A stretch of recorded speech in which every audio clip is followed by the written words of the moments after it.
我给古代服役的工人只提供免费的、无限续的白粥和榨菜，每天工作8小时才能休息，只有周末才吃得上红烧肉。本以为他们很快就会反抗，可第1天，工人们就坐不住了。这是咱们最后一顿饭吧？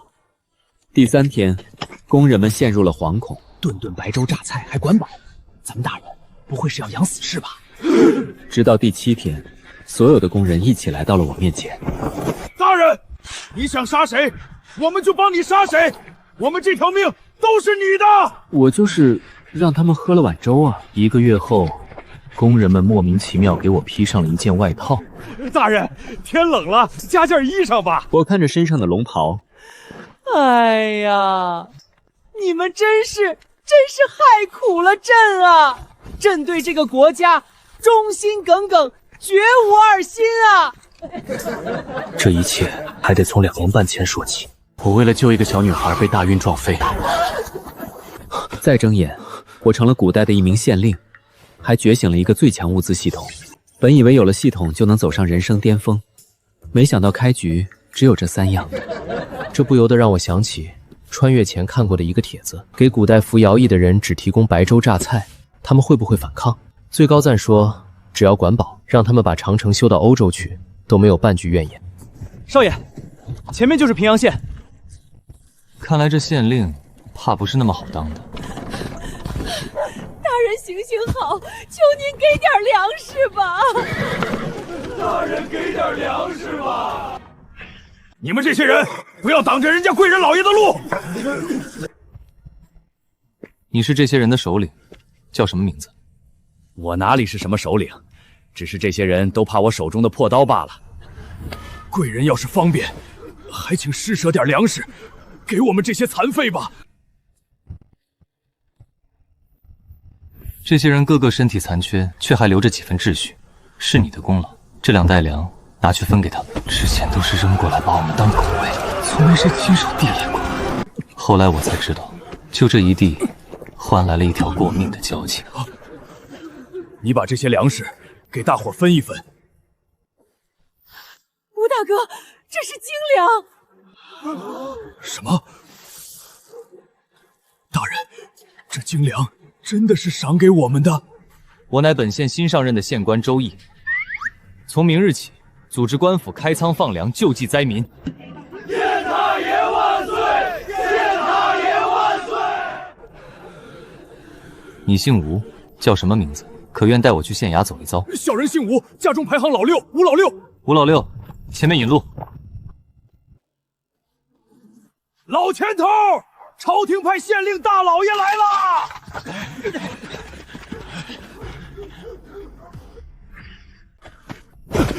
大人，上任县令和师爷宁死不降，被匈奴人砍了头，插在长矛上示众。朝廷总算派人来了。大人，朝廷的援兵和粮草几时到？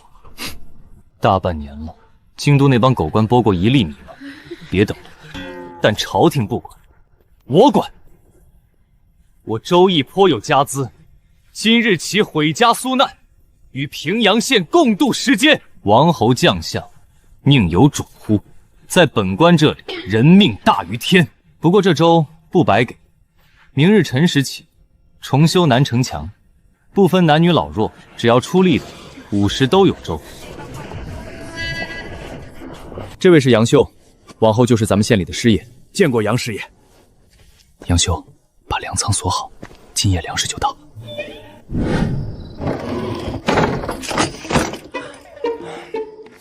大人说粮食今夜就到，可这一路连个运粮队的影子都没见着。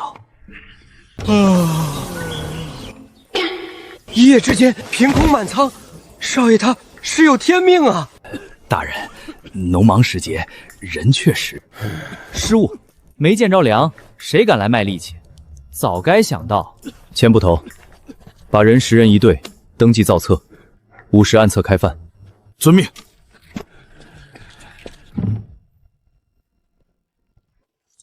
兄弟们，县太爷给咱们吃的是精粮啊！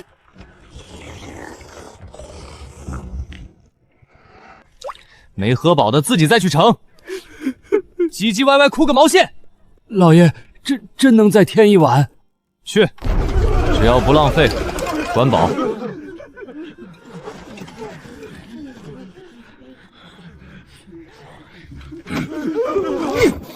大人，这小子叫白胜，平日游手好闲，今天没上工，混在队里，白喝了2碗。本官的粥可不是白喝的。大人饶命，小的实在是饿糊涂了，下午定然卖力上工。本官的粥好喝吗？好喝，好喝，就去告诉全城的人，明日来上工的人翻不了倍，2罪并罚。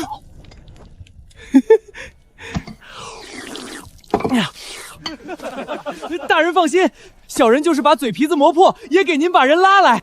修城墙，白粥管够，榨菜里有盐有油，我白老子几时骗过人？就你游手好闲的白耗子的话也能信？哼！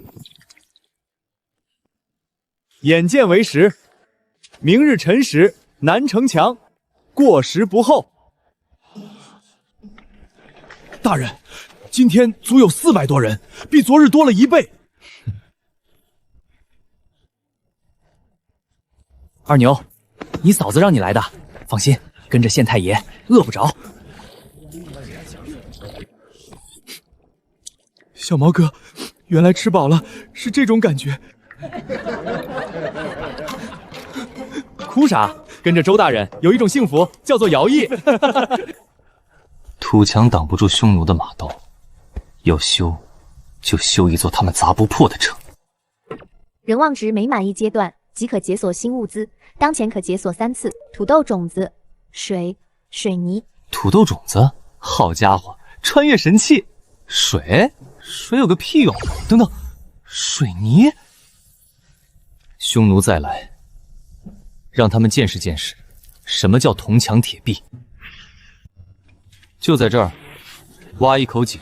大人容禀，这地方的土质挖不出1丈就得碰上石头，不出水。孙师傅，无妨，只管挖。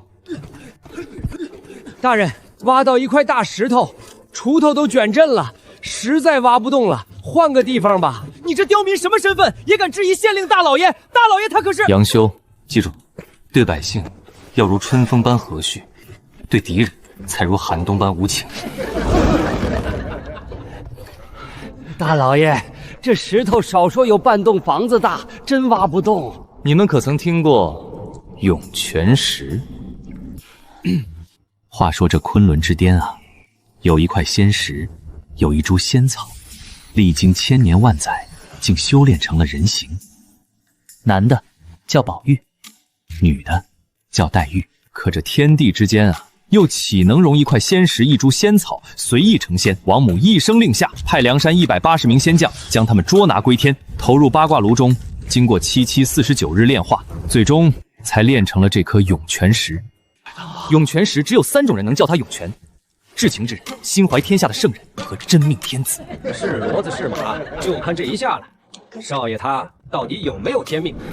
你们听好了，我便是那心怀天下的圣人。大老爷，这会不会就是块普通石头？甜的，是甜的，真的是涌泉石！大老爷是圣人转世啊！井有了，水活了，可这平阳县要人没人，要兵没兵，光有墙守不住。半年后，4面崭新的城门，同一天落闸。下面请青天大老爷给咱们讲话。乡亲们，城墙修好了，可喜日子就能高枕无忧了吗？北边匈奴，西边羌敌，东边契丹，哪个不是鹰视狼顾？咱们全县的弓弩凑不出10把，长枪不足30杆，所以今日起招募乡勇，成立城卫军，1天3顿干米饭，每月军饷200斤大米，30包榨菜，1天3顿，还是干的。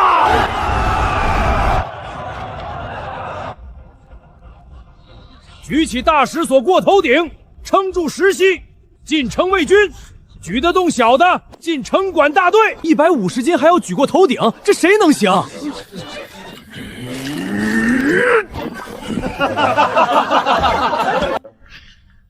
那不是城门口要饭的吴老六吗？他就一条胳膊，来凑啥热闹？单手，他单手举起来了，好一条汉子！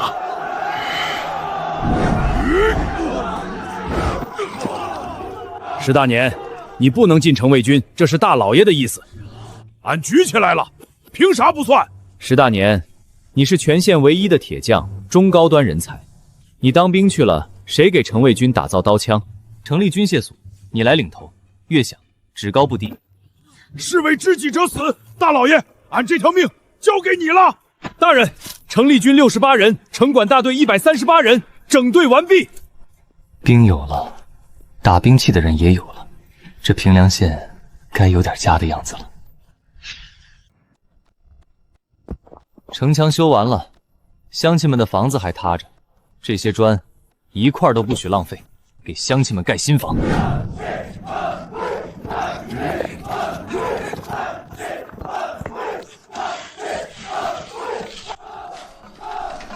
大人，今天又起了15栋，照这个速度，2月就能让全城人都住进砖瓦房。残垣断壁的平凉县该换个模样了。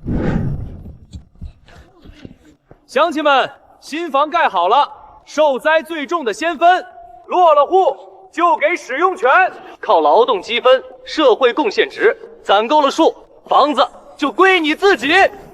大老爷，那俺们干活攒的工分也能换房吗？能，只要肯干，人人都有。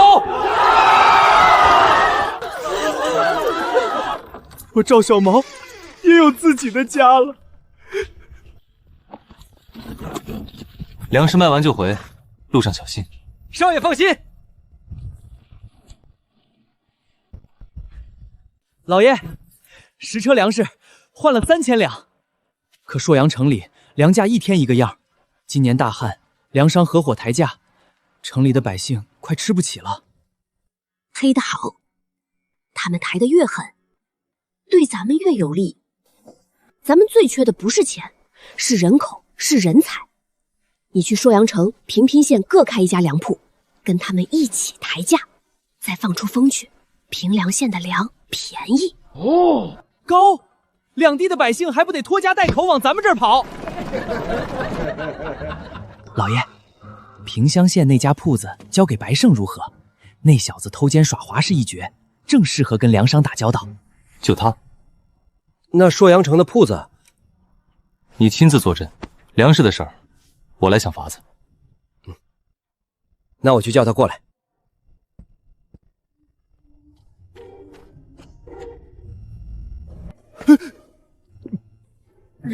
让我去平江县当掌柜，跟那帮吃人不吐骨头的粮商斗。你偷奸耍滑是一绝，本官就问你一句，敢不敢？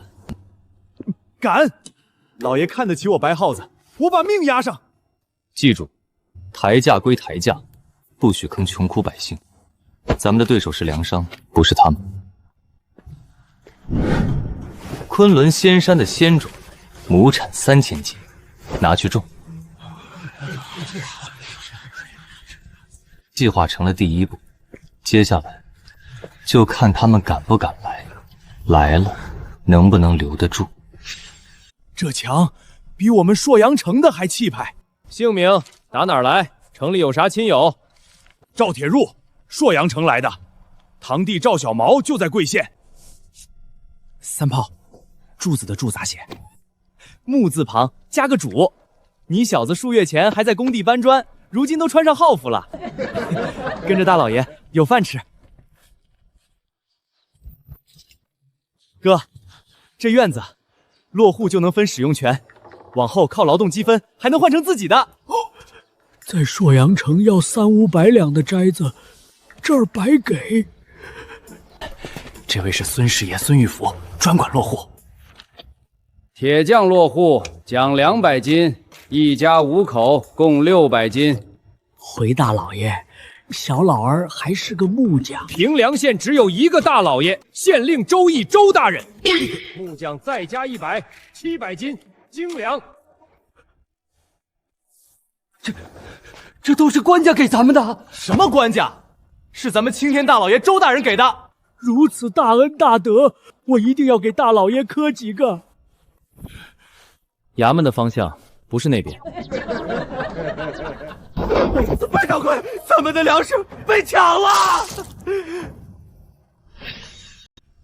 什么人干的？兄弟们怎么样了？黑风寨10个押粮的兄弟都被绑上山了，说一人要100斤粮食赎人。飞鸽传书，急见平阳县。老爷，大事不好了！好啊，黑风寨，抢到我周易头上来了！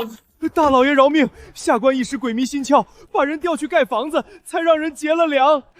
你以为我气的是粮食？我气的是你那10个人，粮食没了能再种，人没了呢？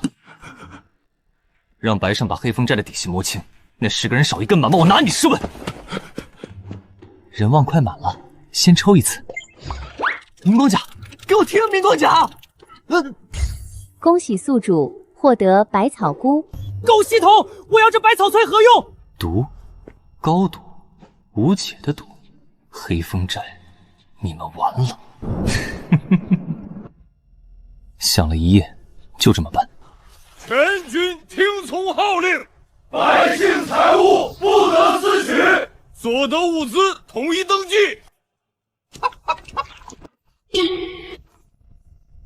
家主，白胜那条丧家犬正满城打听黑风寨呢。简荣，去吧，把黑风寨的底儿透给他，我倒要看看他们怎么破这个局。第7天了，那帮肉票留着也是浪费粮食。砍！谢大张家，周记粮食部押粮来赎人了。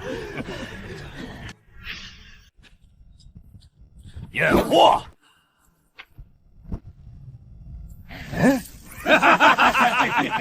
小子，咱们是不是在哪儿见过？大王好记性，小的王挺，平江县外王家村的。大王半年前去过几趟。这酒水里没给我耍花样吧？大王不信，小的当场喝给您看。你也配？大老爷的救命之恩，我耻难忘。皮外伤，不碍事。王挺，带大家先安顿好。3日后，咱们杀上黑风寨。副会长，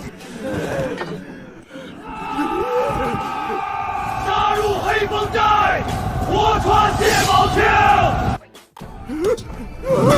逃！快逃！忙了，送到老爷面前。你们俩谁是谢宝庆？你是什么人？敢攻上我黑风山？10天前，你抢了我的粮，抓了我的人，君子报仇，10日不晚。卑鄙！竟然在酒里下毒！下毒？你们祸害这一方百姓的时候，怎么不嫌自己脏？说吧，谁给你们报的信？平江县叶家粮铺叶建荣，20根金条。果然是叶家。除了2个当家的，剩下的316人，一个不留，都给他们痛下点。你出尔反尔，说好给解药的。我可不记得答应过给你们解药，留你们一口气，押回平凉县，给百姓一个交代。别怕，我是平阳县的县太爷，黑风寨没了。春妮儿，是我啊，你的挺哥。挺哥，你也被抓上来了？没有，我来救你了，我来晚了。大人，我们都是交不起赎粮的肉票，被这群畜生折磨得不成人样。我替你们都讨回来了。外面都处理干净了，316，一个不留。地牢里的兄弟姐妹全部救出去，熬粥安置。记住，别动错了那批做了记号的粮。报告老爷，寨子外有一队人马扣关，打着叶字旗号，20几人都挑着担子。老爷，要不要放箭？好啊，正愁没处找你，自己送上门了。开门，我倒要会一会这平江县叶家。上次来这寨子吵吵嚷嚷，今天怎么？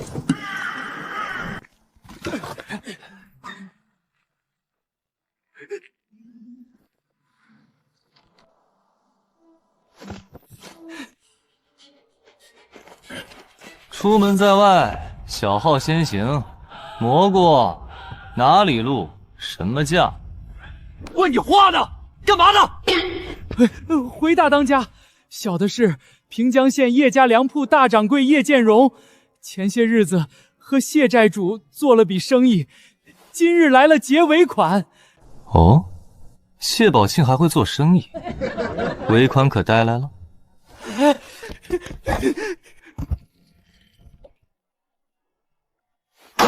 叶建荣，谢宝庆私前说得明白，酬劳20根金条，这里怎么只有10根？莫不是欺我丽妃王的钢刀不利？厉大当家的，事成之前，小人已把10根交给谢寨主了呀。交到本寨主手里了吗？来人，先把这些东西拿下去。哼，那就是你们叶家还欠我10根。从今天起，这寨子改名飞羽寨。张大彪，张大彪，在。老大，有什么吩咐？记好了，你叫张大彪。后山那堆东西还没烧吧？带他们去翻翻谢宝庆和独眼龙，看看欠我黎飞一的钱是什么下场。这位又是谁？回大当家，是我家公子叶方一带来见世面的。要么进去把谢宝庆和独眼龙翻出来，让他们说说那10根金条；要么现在就把钱交了。李大当家饶命！那10根金条我们出了。叶掌柜，你可知道我为什么屠了这黑风寨？知道，谢宝庆欠您钱不还。错，谢宝庆来我龙门客栈，吃了2碗凉粉，只给了1碗的钱。小伙子，你说这碗凉粉钱该不该要？该。太该了！谢宝昌不是东西，死有余辜。我看叶掌柜是个通情达理的人，这15根金条不会赖吧？来人，将后面2位先带下去，我和叶掌柜好好谈一谈。15根？大当家刚刚不还10根吗？你们没按约定带足10根，害我弟兄们费事儿。谢宝称欠1碗凉粉钱，搭上300多条人命的利息，我这5根的利息按9出13归算，贵吗？不贵，大当家是大善人，一点儿都不贵。叶掌柜，初次合作，我自然也要送你一份礼。使不得，大当家万万使不得呀！本寨主头一回送礼送不出去，你叶家也要扫我的面子。大当家的。可知这雍州知府姓甚名谁？雍州知府，那是何人？雍州知府叶光明，表字重光，正是我平江县叶家之人。叶光明，好啊，果然是你平江县叶家。今天有冤报冤，有仇报仇。大水冲了龙王庙，实不相瞒，我厉飞羽也是个读书人，寒窗苦读2年半，可惜没中状元。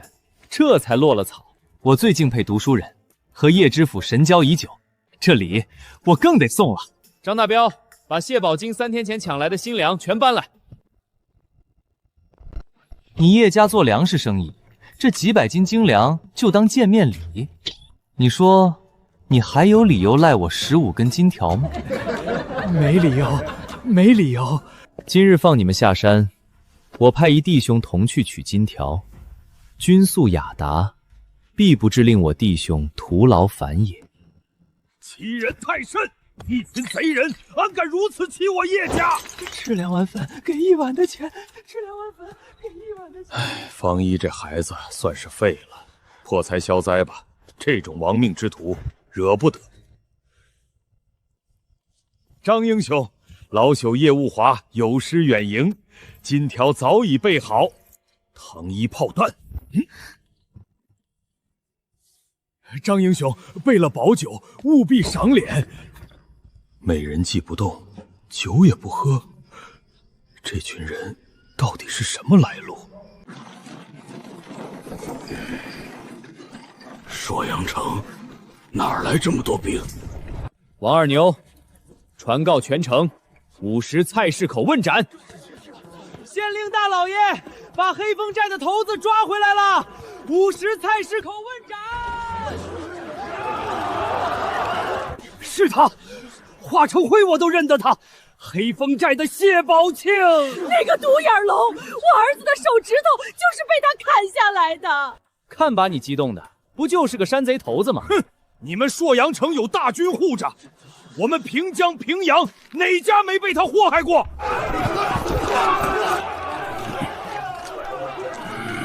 回光返照也好，留你一口气到菜市口。大老爷，我家春妮也被那群杀千刀的掳去了。大娘，春妮已经救出来了。真的，我家春妮还活着，感谢老天爷保佑。谢老天爷做什么？要谢就谢青天大老爷。县太爷万岁！县太爷万岁！县太爷万岁！你把人民放在心上，人民就会把你高高举起。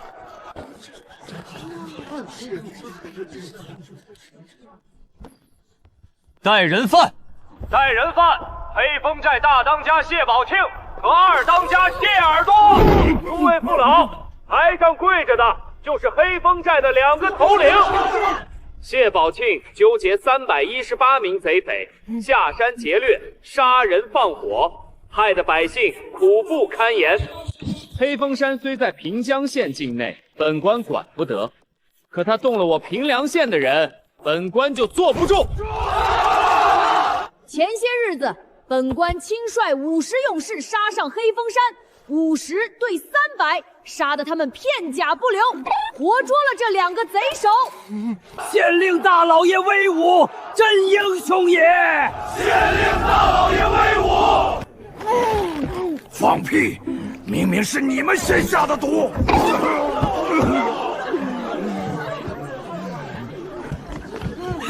这就是让那独眼龙砍的，老天爷呀，你可算开眼了！犯我平凉者，虽远必诛，斩！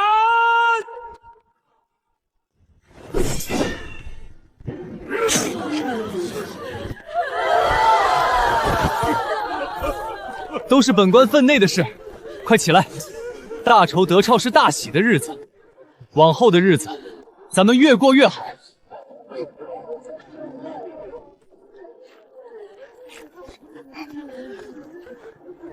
快，把那孩子给本官拦住！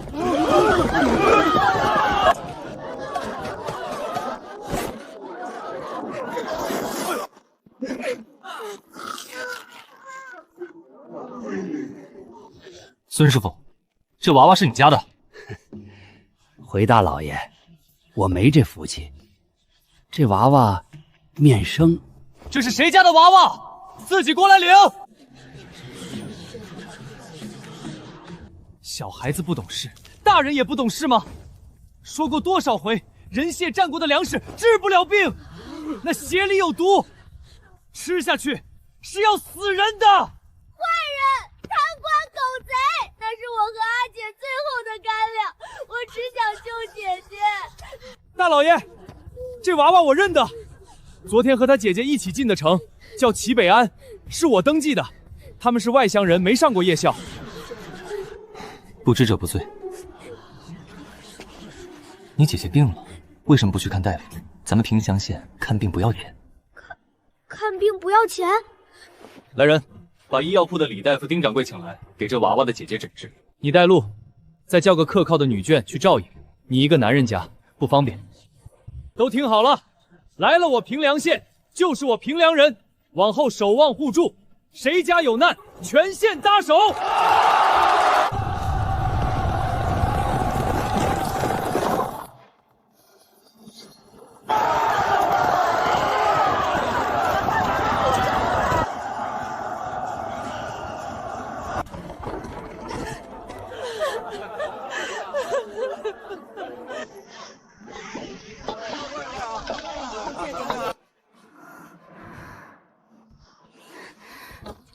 醒了，快尝尝，可香了！阿弟，这粮食是哪里来的？是不是偷的？不是，是县太爷发的，全县人都有。你还不说实话？哪个县太爷会给老百姓发干粮？我让你说谎，我让你偷粮食，咱们齐家就是饿死，也不能干偷鸡摸狗的事儿。大妹子，咋一醒来就打人？要不是你弟弟找来县太爷派人救你，你这条命都交代了。可再怎么样，他也不能偷别人的粮食啊。这饭就是县太爷发的，你不信，你来看。看见没？我家石头和二牛吃的都是干的，这都是我们菩萨一样的县太爷赏的。阿弟，姐姐错怪你了，疼不疼？不痛，姐姐病没好，打的一点都不用力。娘亲，县太爷在夜校说过，病人刚好不能吃重油重盐，得先喝稀饭。瞧我这记性，大妹子，那碗炒饭我给你留着，这就去给你煮稀饭。敢问大姐怎么称呼？叫我翠兰就行。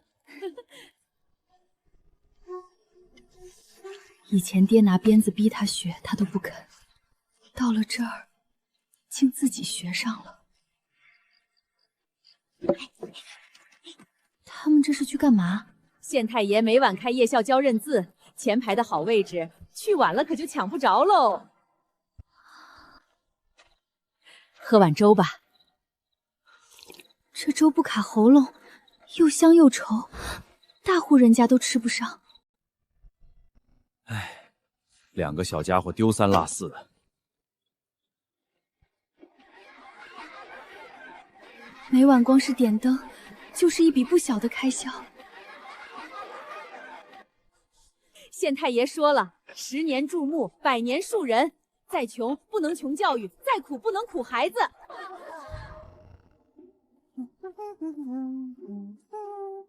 昨天教的《三字经》，现在默写，娃娃们写在字板上，其他人写在地上。默写不出的，明天中午都不许吃饭。连庄稼汉都会写字了，这个县太爷到底给他们施了什么法？老江头，你这字比我写的还好。哪里，老头子瞎写的。新盖的房子上要写标语，就交给你了，工钱照算。大老爷不嫌弃我这个做不了活的废物，肯给口饭吃就感恩不尽了，哪还敢要工钱？在我平凉县，每个人都有他发挥作用的时候。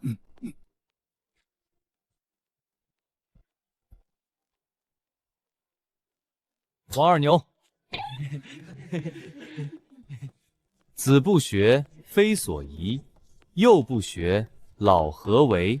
子不学，非所宜；幼不学，老何为？今晚第3堂课，《三国演义》第41回，刘玄德携民渡江，赵子龙单骑救主。连我都想听下去了。却说那曹操数十万大军追杀而来，刘备带着10余万百姓渡江，路过刘表墓，玄德拜于墓前，哭告：罪在配一身，与百姓无干。忽然糜芬来报，赵子龙投曹操去了。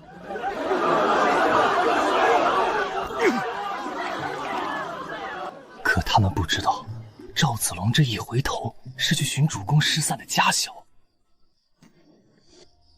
赵子龙单枪匹马杀回重围，一点寒芒先到，随后枪出如龙，一枪挑了夏侯恩，夺了清兴殿，带着阿斗在长坂坡杀了个7进1出。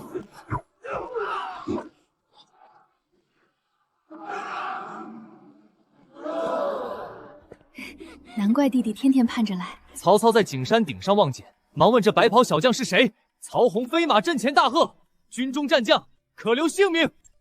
赵云应声答道：“吾乃平凉县赵子龙是也。”什么？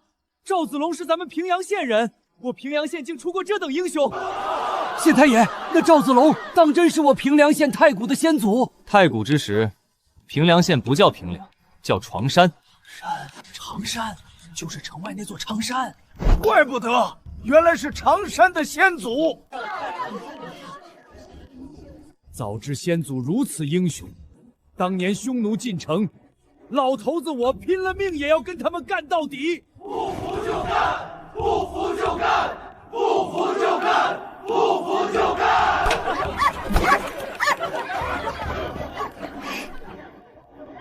一颗忠勇的种子种下了。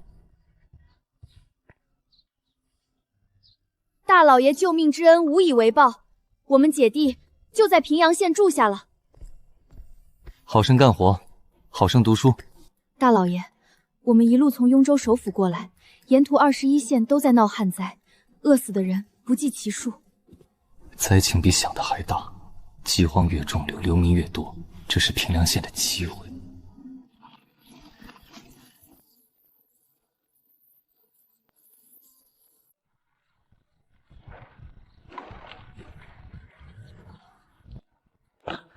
少爷，我才走1个多月，城里都快认不出了。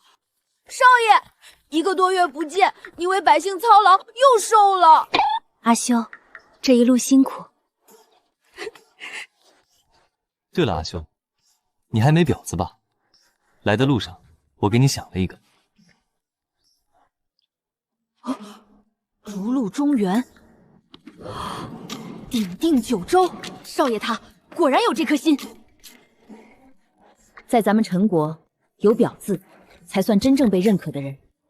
阿修，你当得起。少爷，这是在朔阳城给你烧的布料，正好做身好衣裳。阿修，你离开朔阳城时，城里粮价多少？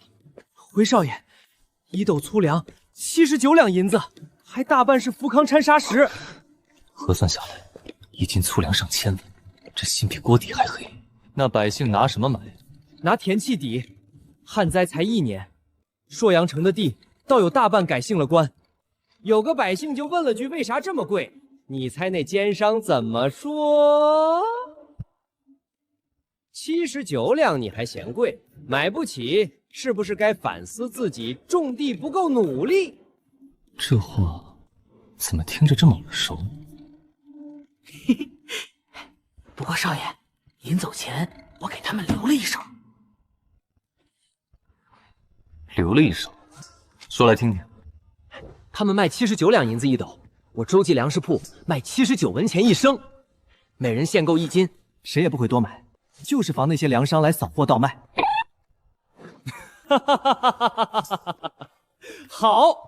好一个限购令！我还告诉买粮的百姓，想买到更便宜的粮，就去平阳县。要不了多久，人自己就过来了。阿修，你这脑子越来越使了。情报这一摊，往后都交给你，全国各地都要有你们的人，再替我留意各地的人才，肯出高价。属下死而后已。粮食有了，人有了，可是替我处理政务的人才还是缺。15根金条，我要他们从百姓身上10倍吐出来。又涨了，4两银子1斤，叶家这是要把人逼死啊！别急，今天都第300个了，一个个来，进了城就是平阳人。大人，大事不妙了，城外来了数万匈奴！快，召集全城上城墙！不是匈奴，是城外了数万流民，黑压压看不到头。钱捕头，你忘了衙门里挂的是什么？为百姓着想，别一口一个流民。他们来了，就是咱们平阳人。走，带我去看看咱们未来的平阳百姓。5、1、11看人头，也没见过这个阵仗。让他们绕到南城进城登记，调200城卫军维持秩序，有趁机闹事的砍了，杀鸡儆猴，再发动城中百姓熬粥。记住，今天的粥熬稀一点。老爷，那落户发粮的规矩取消了，往后直补有特殊手艺的人才，升米恩，斗米酬。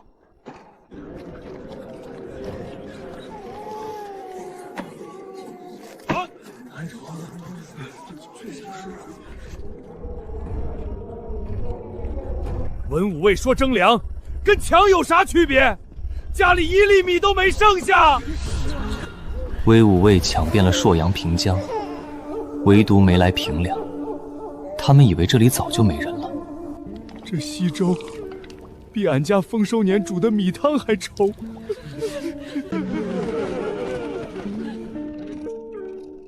人望值连破关口，解锁新物资3次：牧草、棉花、A4 纸。牧草养马，棉花过冬，样样用得上。今天欧气满满，还好没开出这3本废书。仓库再升1级要1000两，回头让祥秀备银子。A4 纸。等等，我有一个大胆的想法。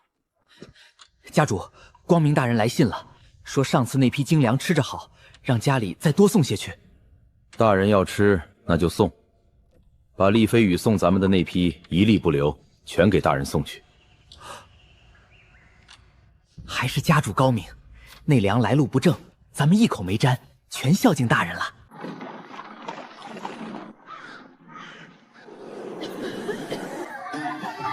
叶大人这米百吃，100道米食连吃7天，京师都闻不到这个香。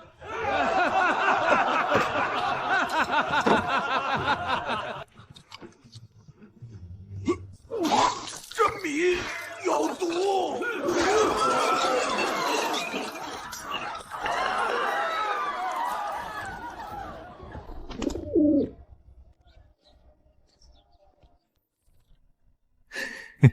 大老爷，什么这么高兴？自己做的好事自己看。叶光明死了，那不是害了老爷您的？叶家收的那批礼，果然进了叶光明的嘴，糖衣炮弹到账了。雍州大旱，一子而食，叶光明一伙却隐瞒灾情，日夜笙歌，请陛下彻查。文太师好大的火气！陛下，叶光明等人欺上瞒下，罪该万死。臣等一无所知，恳请免除雍州1年赋税，以安民心。准，另派御史持金牌令箭，去把叶光明的死因查清楚。果然如此。叶光明死前还埋了个雷，刘达通捐10万两买的官。城墙修得比静安城还高，这地方有油水。查平凉县令周毅守土不力，致县破人亡，着即贬为9品文书。县令一职由刘达通接任。邓产不得造次。且慢，放下留人。见过周文书，这是我的军师董惠。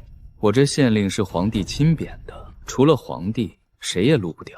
不过，好玩的事儿来了。钱捕头、孙师太，把衙门里的人都叫来。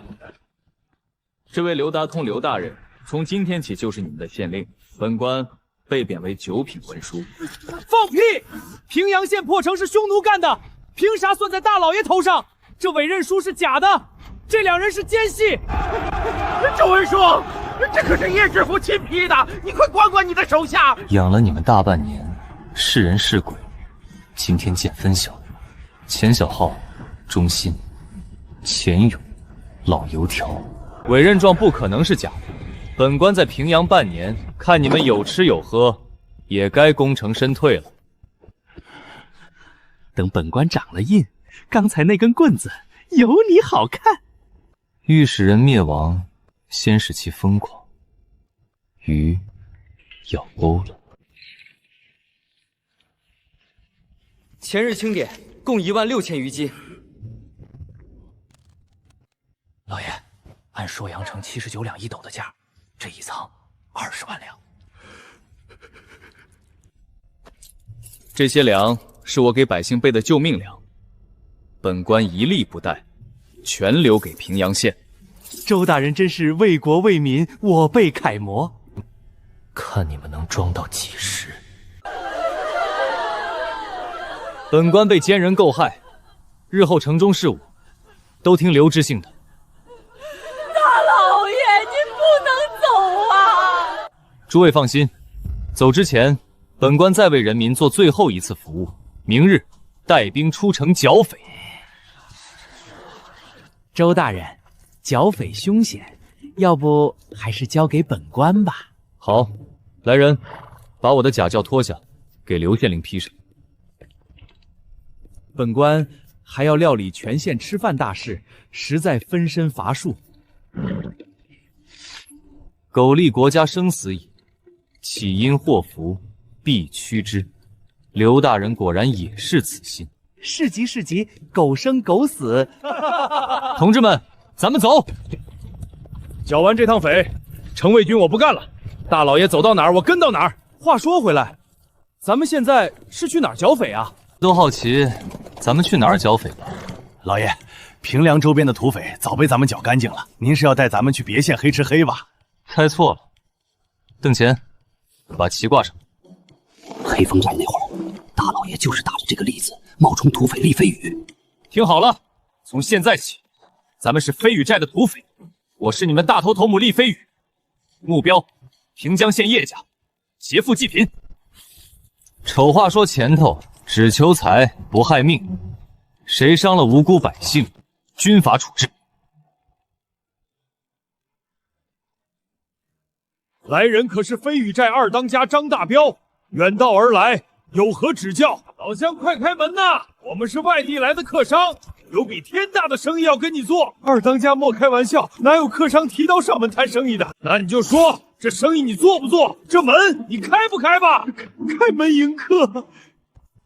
老爷，叫大当家的。大当家的，叶家开门了，还问咱们要多少粮食。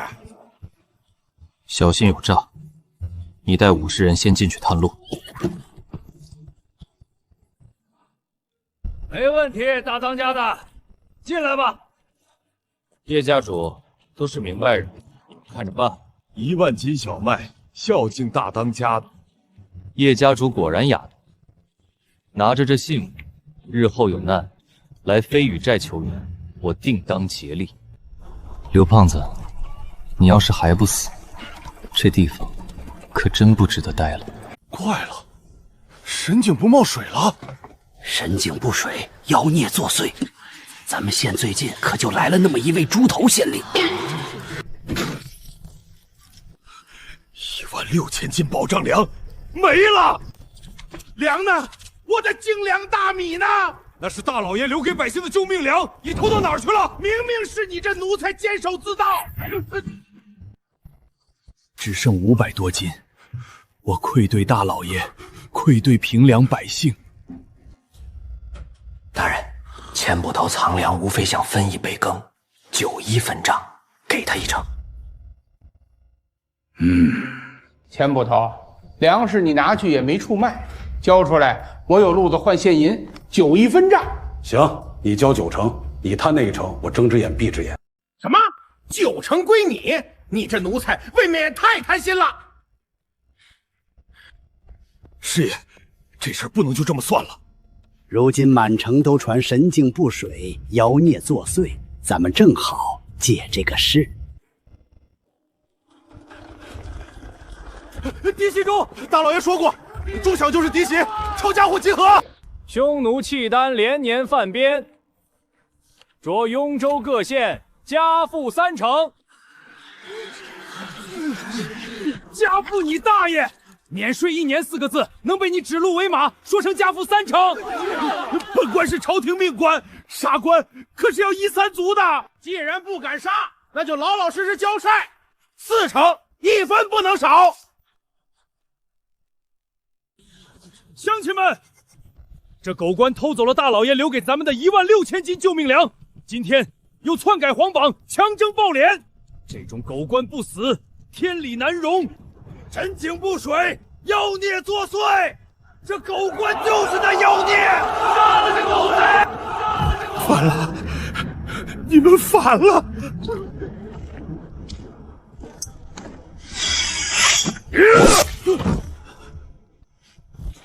杀官等于造反，我这颗脑袋怕是保不住了。法不责众，刘县令是全县人一起弄死的，皇帝还能把全城人杀光？出水了！神井又出水了！涌泉井出水了！大老爷要回来了！也不知道那猪头县令死了没？邓乾，把栗子旗收了。从现在起，你们都是正儿八经的城卫军。我们城卫军的纪律一个不许松懈。那些鸡鸭牛马放哪儿？放养殖场。粮食入县粮仓。养殖场，这名字怪讲究的。这个婊子阿修当得起。神井的水也该放回去了。粮仓里那16000斤也早让系统收回来了。刘达通把全城翻个底朝天，也只能找到他自己偷运出去的那几百斤，1粒米都落不到那猪头嘴里。钱捕头，你不在衙门辅佐刘县令，这是搞什么行为艺术？回大人，这盒子里装的是刘达通的脑袋。何方贼人如此胆大包天？本官定将他碎尸万段。是小人自己。厉飞羽，我平凉县和你不共戴天。大人，是我杀的，不是厉飞羽。周大人明察，就是厉飞羽那贼人趁刘战令外出张良田地时下的手。对，就是厉飞羽狗贼，犯我平凉者，虽远必诛。刘大通一死，朝廷的脸面挂不住了。御史大人这是亲自来查了。1年多前才被匈奴破过城，哪儿来的这么高一座城墙？九品文书周易，代平凉县师爷衙役，恭迎御史大人。你可是探花郎周易周行健，金殿之上英姿灼灼。本官王浩，表字刚峰，在京就听过你的名字。好汉不提当年勇，大人舟车劳顿，我平凉县没什么可招待的，只有井水还算清甜。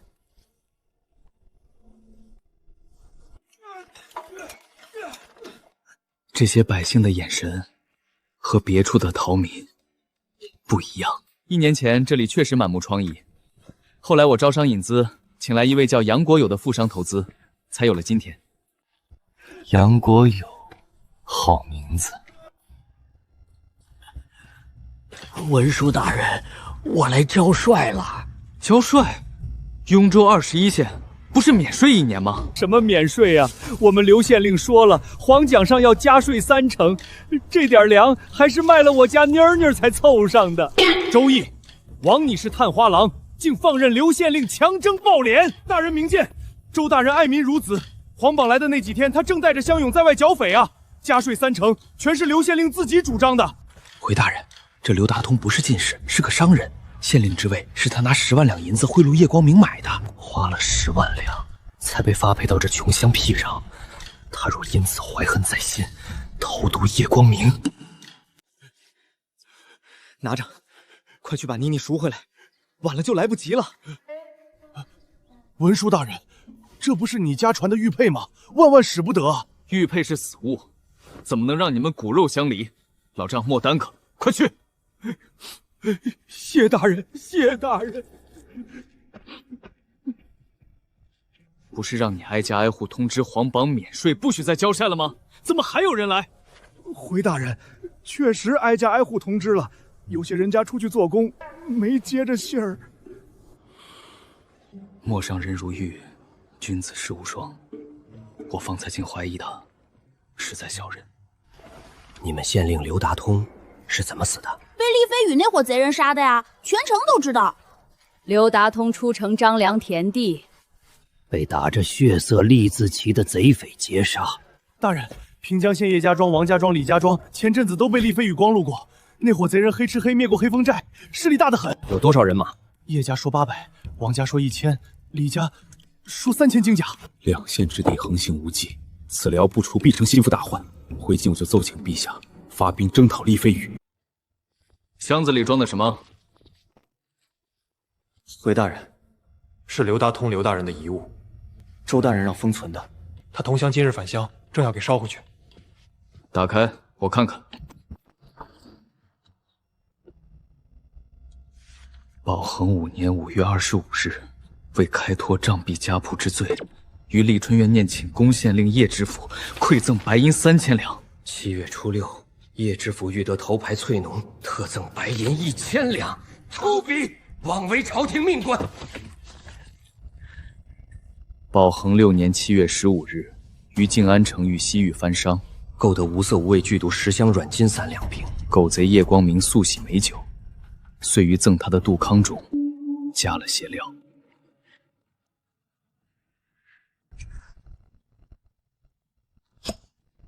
无色无味，果然。哦，王大人，这是？星剑，你看，刘达通投毒叶光明，铁证在此。这会不会是有人栽赃给刘大人？老江头仿的这笔记值了。星剑，我知道你人善，不忍他死后被骂名，可他欺君枉上，死了便死了。也罢，只是这账本处处透着怪。正经人谁会记日记啊？嘿嘿，邢健，你说的对，正经人确实不记。可这刘达通和叶光明没一个是正经人呐。等仵作验过这瓶中残毒，与叶光明所中之毒相符，此案就水落石出了。拿去验，我要确凿的结果。大人，连验8条狗。症状全与叶光明等人相符，这10箱软金散就是凶器。两案俱破，刘达通毒害叶光明，其余人只是倒霉同席。邢健，你让百姓修房，怎么不先把这县衙修修？到了半边有失体统。牙斋卧听萧萧竹，疑是民间疾苦声。色小五曹真现史，一枝一叶总关情。一枝一叶总关情，好啊！先天下之忧而忧，后天下之乐而乐。县衙门面，等百姓日子好起来，再修不迟。邢健，方才是我拙于表象了。古人说哭就哭，我真服了。刚峰贤兄，此番归京，邢健无以为赠。这首诗就叫平凉县送王浩回京吧。藏入宝阁，没朕命令，谁也不许碰。刘达通灭3族，卖药的番商给朕找出来。王爱卿远入陇北，想要什么赏赐？臣不敢请赏，只求为陛下口述一首诗，平凉县9品文书周易所作，平凉县送王浩归京。准。牙斋卧听萧萧竹，疑是民间疾苦声。思小无曹战县史，一枝一叶总关情。好一个一枝一叶总关情！陛下，周探花把一座破城治理得欣欣向荣，又被奸贼构陷，连番被贬。臣斗胆，请陛下嘉奖。微末功劳也请赏。那大臣成千上万的县令，岂不都要加官进爵？陛下，周探花本就有7品，官升3级，10升1级，正好彰显陛下识人之明。准，太师拟旨，给他个6品官。陛下，平陵县令刘达通死于贼首厉飞羽之手，不如令周易招安厉飞羽，诚则平匪患，还可借其力共御外辱。陛下，厉飞羽穷凶极恶，须先以兵锋打怕，再行招安。王浩，陛下说话你也敢打断？就按丞相的意思办，令探花郎周易招安厉飞羽，退朝。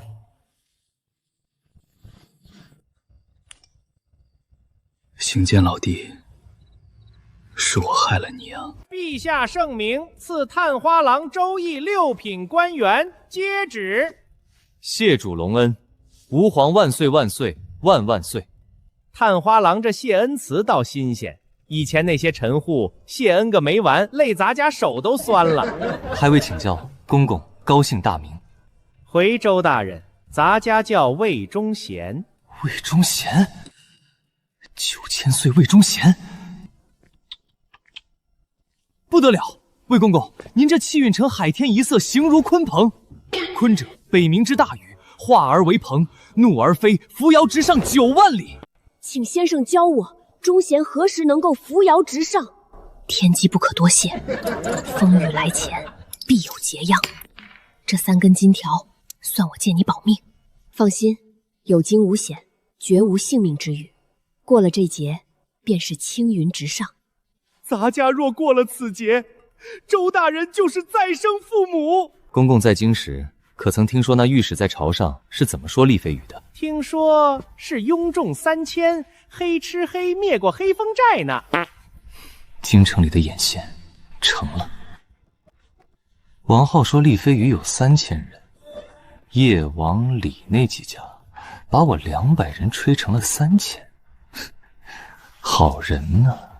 严嵩想让我白嘴招安去送死，可他不知道厉飞羽就是我。这3000军籍编制是他白送的，往后练兵名正言顺。贼首厉飞羽拥众5000，纵横陇北，微臣数次寻访，险些命丧其刀下，恳请陛下遣天兵镇压。陛下，厉飞羽目无朝廷，请派威武卫征讨，再行招安。陛下，周探花屡次接触贼首皆无恙，可见厉飞羽惧霸天威，心怀招安之意。不如给3000军籍，令其自组一军，镇守平凉。贼匪5000，只收3000，这是要激怒恶贼，戕害栋梁啊！大胆王浩，一而再顶撞于朕，拖出去杖50。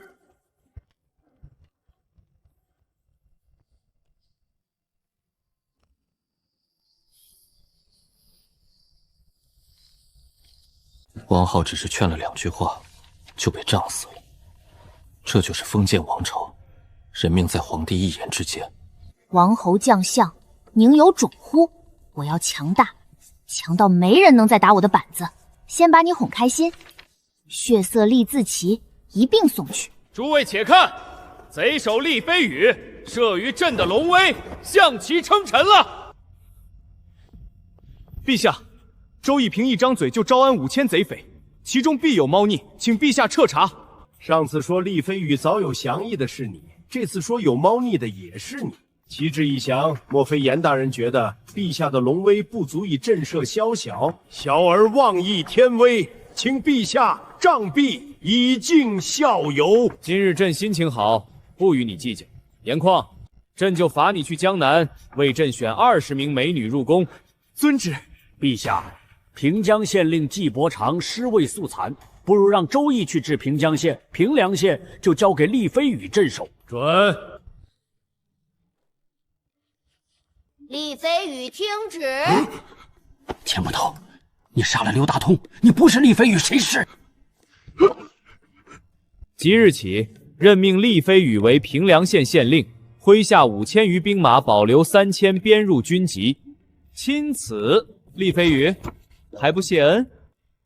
多谢大人提拔之恩。从明日起，你就是平阳县令。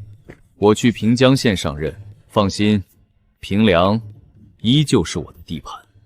钱小浩随我去平阳县，我亲自教导。质子在手，钱勇永远翻不了天。钱大人，入冬了，杨修购了些棉花，发给全城百姓做棉衣，一个都不许冻死饿死。你们现在有粮有土豆有榨菜，可平凉县的百姓还在挨饿。老爷我去是解放他们，这平凉县永远是我的根据地。记住，你把人民放在心里，人民就会把你高高举起。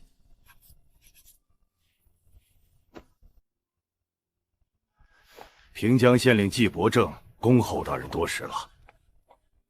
行健老弟，为兄劝你一句，初来乍到，还是去各大家族拜一拜一把。当年我就是没去，才事事不顺，连粮价都压不住。多谢伯长兄提醒。拜头？我有钱有粮有人马，拜他们做什么？伯长兄是何方人士？此番辞官要去哪里？实不相瞒，为兄是平凉县人。匈奴破城那年，家中父母兄弟不是被杀，就是被掳去了草原。听说平凉在邢健治理下好起来了，伯常替平凉百姓谢过你。伯常兄回平凉，鱼入大海，定有作为。男女不限，连女人也收。一日三餐，餐餐管饱，真的假的？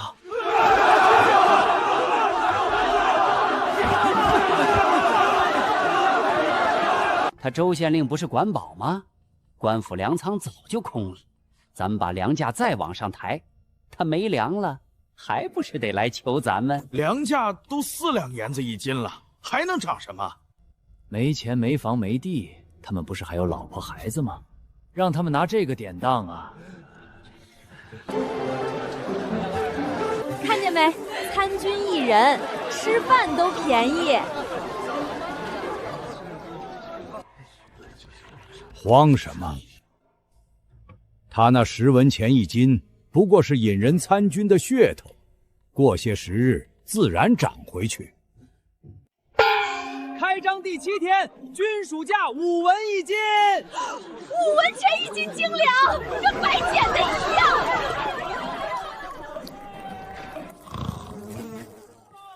既然他招兵，那咱们也派人去参军，一来摸摸军营的底，二来用军属身份把便宜粮收回来，拉到朔阳城卖79两。参军可是要流血牺牲的，族里那些不受待见的小伙子，正好派上用场。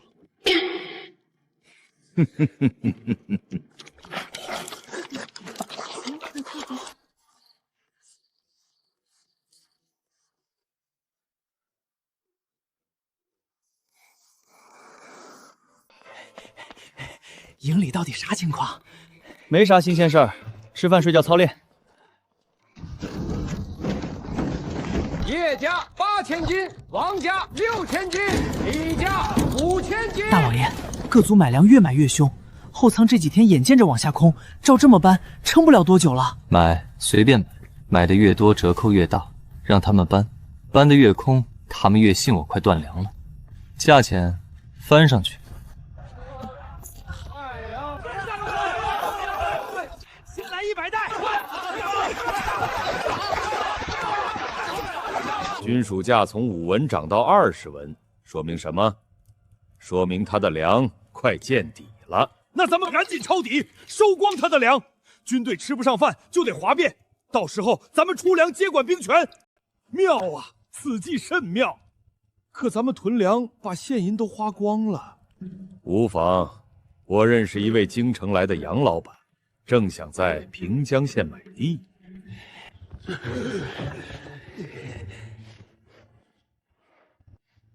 杨老板大驾光临，怎么，今日这么多人都来了？叶家主，你们这是？都听说京城来了大老板，想跟您结交结交。杨老板买地是要种什么名贵东西吧9叶重楼，京城刚出过一株赤橙黄绿青蓝紫黑白9片叶子9种色。一位皇亲重伤濒死，太医束手，就靠9片叶子把人从鬼门关拉了回来，万金难求。宫里那位派我来买地再种，这神药要吸100亩药田的精华才出1株。我叶家愿出良田万亩，平价卖于杨老板，我李家也愿意。卖他，卖他，卖他！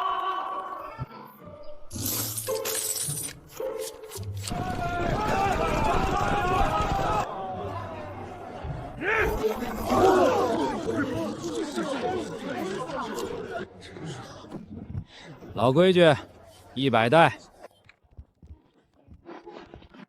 不是说限购吗？怎么人家一买就是100袋？人家族里上百号小子在营里当兵，上百个军薪名额摞一块用，你能比？家里能卖的地，全卖给杨老板。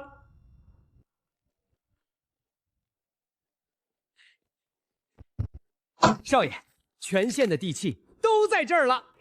大老爷，各族里的小年轻来报，3日后子时，他们分2路运粮，一路去朔阳城，一路去静安城。此时不怕走夜路撞鬼吗？小浩，你派人日夜盯住各大家族，谨防他们改日子，再飞鸽传书平江，面具换一头，运往朔阳城那一路，一粒都不许放过去。静安城那一路，你带3000军马，羊角山设伏，记住，一颗不少的劫，哦不，拉回来。回收价都270了，要不咱们卖了吧？哼，明晚粮食就运去朔阳城、静安城，一升79两，现在卖才赚几个钱？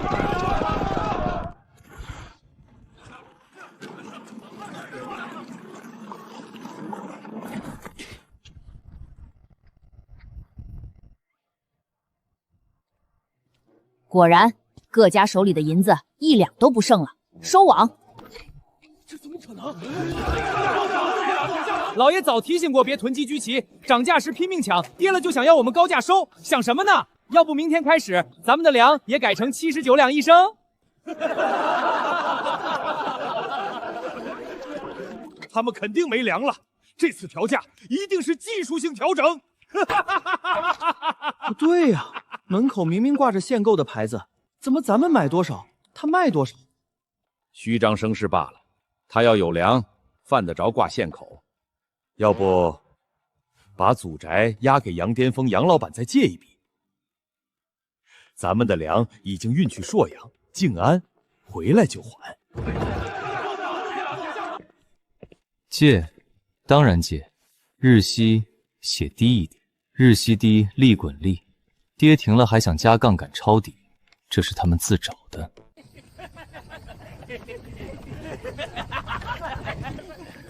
大旗下山。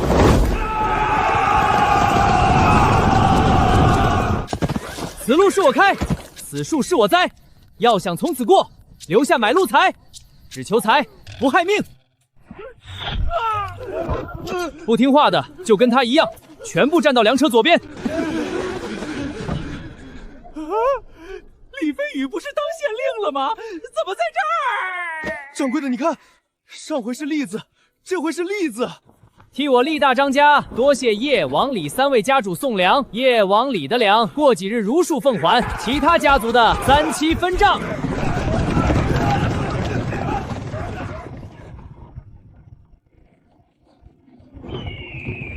此路是我开，此树是我栽。要想从此过，留下买路财，只求财不害命。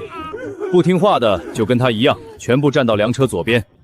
替我厉大张家多谢叶王李3位家主送粮，叶王李的粮如数奉还，其他家族的3期分账。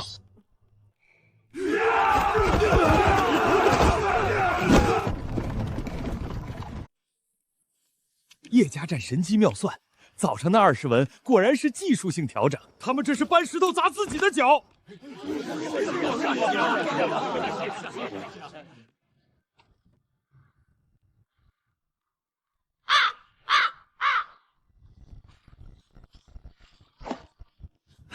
家主，国有粮铺的运粮队来了，多得吓人。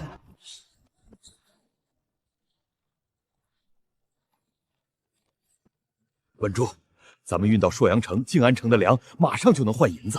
说来也怪，国有粮铺开张这么久，头一回见他们的运粮队进城，早不来晚不来，偏偏这时候来，故弄玄虚。叶无华、王德发、李秋良，你们3家勾结厉飞宇，劫了我们的粮。什么勾结？这里面肯定有误会。叶家家主，我给你们送粮食来了，按约定，叶家的粮如数奉还，其他家族3期分账。就是他，就是他劫的粮。叶家主，粮食我全数送回来了，怎么不请我进去喝2杯？莫不是瞧不起我胡汉三？三爷，咱们头一次见面，何时有过这种约定？你可莫要害我！哼，好得很，粮我送到了，山水有相逢。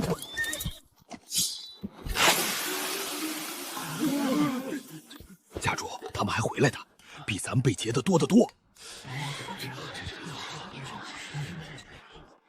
叶、王、李勾结贼土，弟兄们，把咱们的血汗粮抢回来！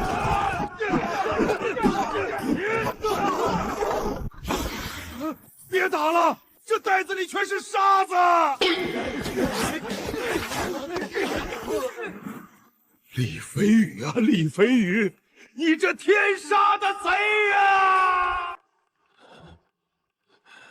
运往静安城的被劫了，还有朔阳城那一路。朔阳城的也没了，完了，全完了！家主，挺住啊！报官，咱们去报官！新县令知道咱们跟他作对，能给咱们做主吗？那厉飞羽就是他周易招安的，现在厉飞羽又出来劫掠，他周易难辞其咎。大胆刁民，敢来县衙捣乱！捕头大人，我们是来申冤的。你就拿这个考验干部？都进去跪着等吧，大老爷午休。跪好了，县令大老爷马上就到。大老爷，他们真来告状了，还贿赂了我9两多银子。几家族长就凑这么点儿，哼，可悲。银子你们分了，人再跪一会儿。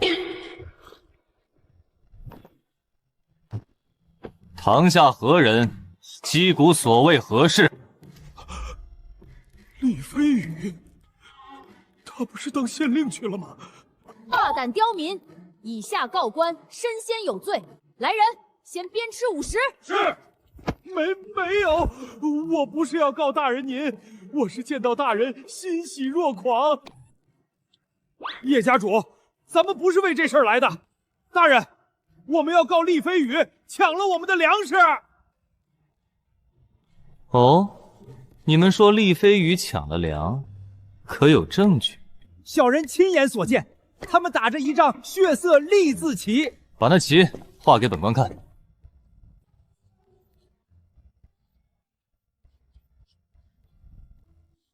你可识字？小人是李家管家，自然识字。你再看看，真是这面旗？确定，肯定，一定。好啊！厉县令的厉是厉鬼的厉，不是经历的厉。你们以下告上还污蔑朝廷命官，念尔等也非有意，这诬告之罪，各领50鞭。有文化的流氓才最可怕。严嵩的亲笔，让你叶家联合各家族给我下绊子。事成之后，平江县境就是你叶家的，我念的对吗？大人饶命，我们原本要对付的是周易，不是李大人您啊！县官不如县管，他严嵩权势再大，快得过我的宝刀。我能无声无息拿到这封信，也能无声无息取你人头。厉老爷，往后叶家唯您马首是瞻。那往后，你知道怎么称呼我了？周大人。不错，对外就叫我周大人。明天你去催债，往死里逼，祖宅田契全按借据收。那少爷您呢？我唱红脸，你唱白脸，到时候把地契还给他们，人心才是最大的本钱。欠债还钱，天经地义。祖宅、田契，都归杨老板我了。杨老板，得饶人处且饶人，把借据地契还他们吧。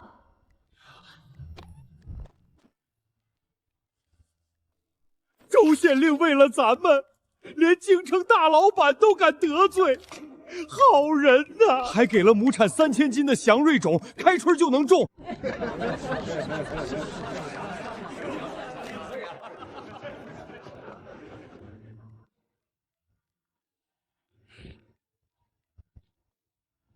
这条毒蛇留着，迟早反咬一口，得想个办法干净的除掉它。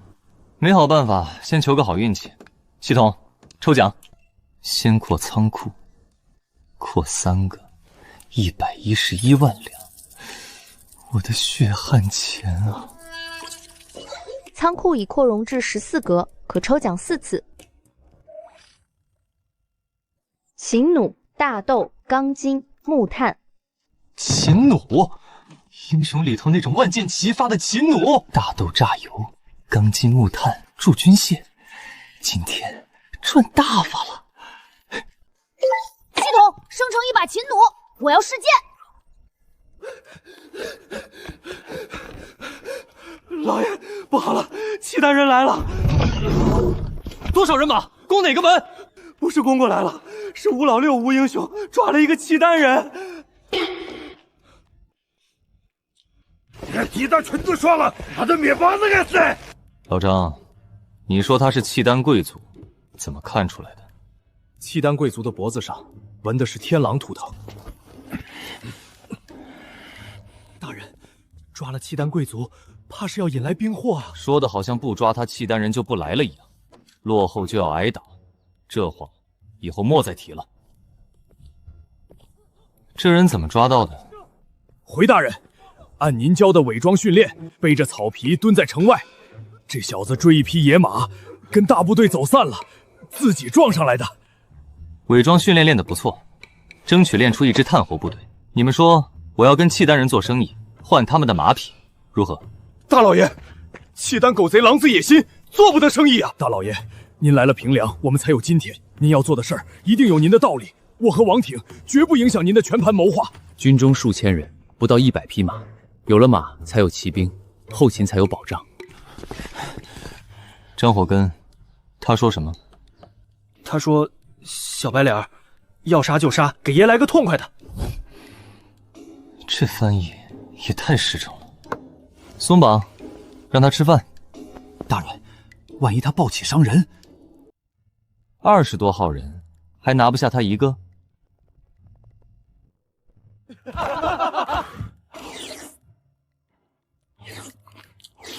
他说这榨菜是他这辈子吃过最好吃的东西，想带回去给阿妹尝尝。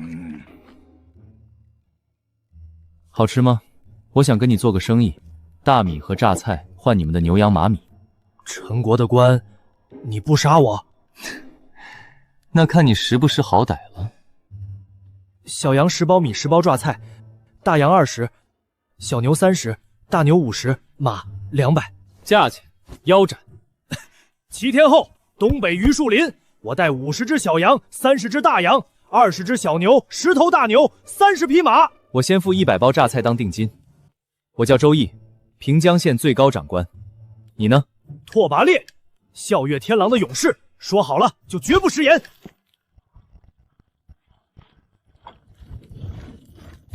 前些天抓的那个契丹人不见主之，现在王家赶着牛羊回来。厉飞羽，你敢跟契丹人做交易，通敌卖国，报给恩相，不管你是周毅还是厉飞羽，都得死。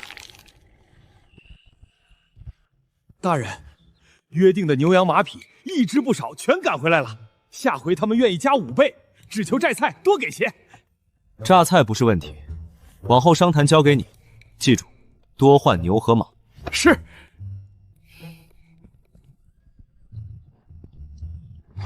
怎么都是这种矮小的，没有高头大马？契丹人说好马都送到王庭去了。哼，骗鬼！拓跋烈被抓时骑的就是大马，下回让他自己开价，大马要多少收多少。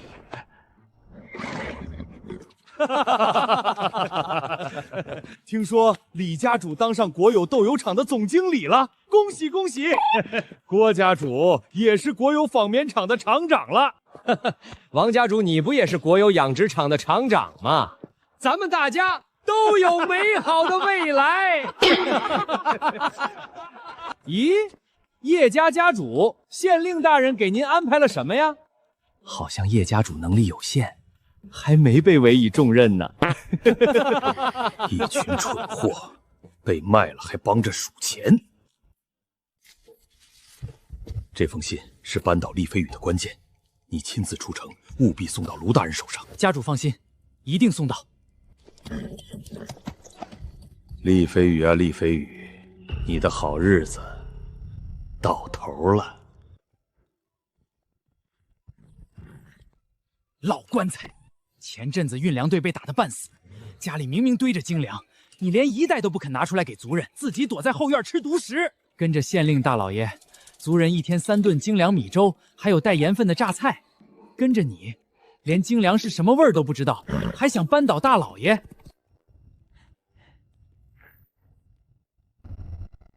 你是叶剑荣，黑风寨我见过你。大人好记性，小人正是叶剑荣。你不是跟叶雾华穿一条裤子吗？怎么今天也来告发他？大人，叶家上下多少人心里早向着您了。族人跟着大老爷一天3顿精粮米粥，还有带盐分的榨菜，冬里还有棉衣棉被。哼！可叶雾华呢？粮食堆满屋子，族人连味道都不让尝。您要是倒了，我们的好日子就到头了。能过好日子的只剩他叶雾华一个。你怎么知道叶家就你一个人这么想？大人的意思是？一个野字，你细品。弃子叶强在营里早把人心测透了，叶家3/4的人向的是我。叶掌柜，你怎么也在？实不相瞒，我就是劫过你们的山贼厉飞羽。我周易就是厉飞羽，厉飞羽就是我周易。怪不得当初告官，你们叶家半路变卦。大人今天肯说，是算准了我们不敢说出去。此事烂在肚子里。我确实让王家主去和契丹人换了牛羊马匹，这是事实。可我要是被扳倒了，你们几位在我手下做事，能有什么好下场？尤其是你王家主，得势的叶雾华会放过直接跟契丹人交易的你吗？他敢！大人，您说怎么办，我们就怎么办。这平江县往后只能有一个声音，就是您周大人的声音。我从不勉强人，只有你们自己想做的才是最好的。是急是急，有些事儿是我们自己想去做。周大人您什么都不知道。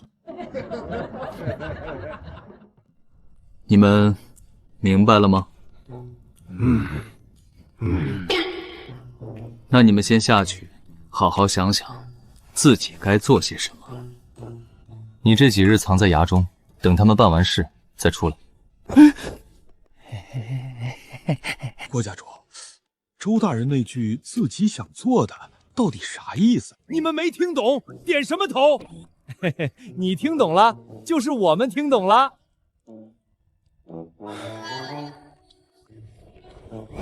周大人另一个身份是什么？是山贼，投奔山贼，能空口白话吗？投名状。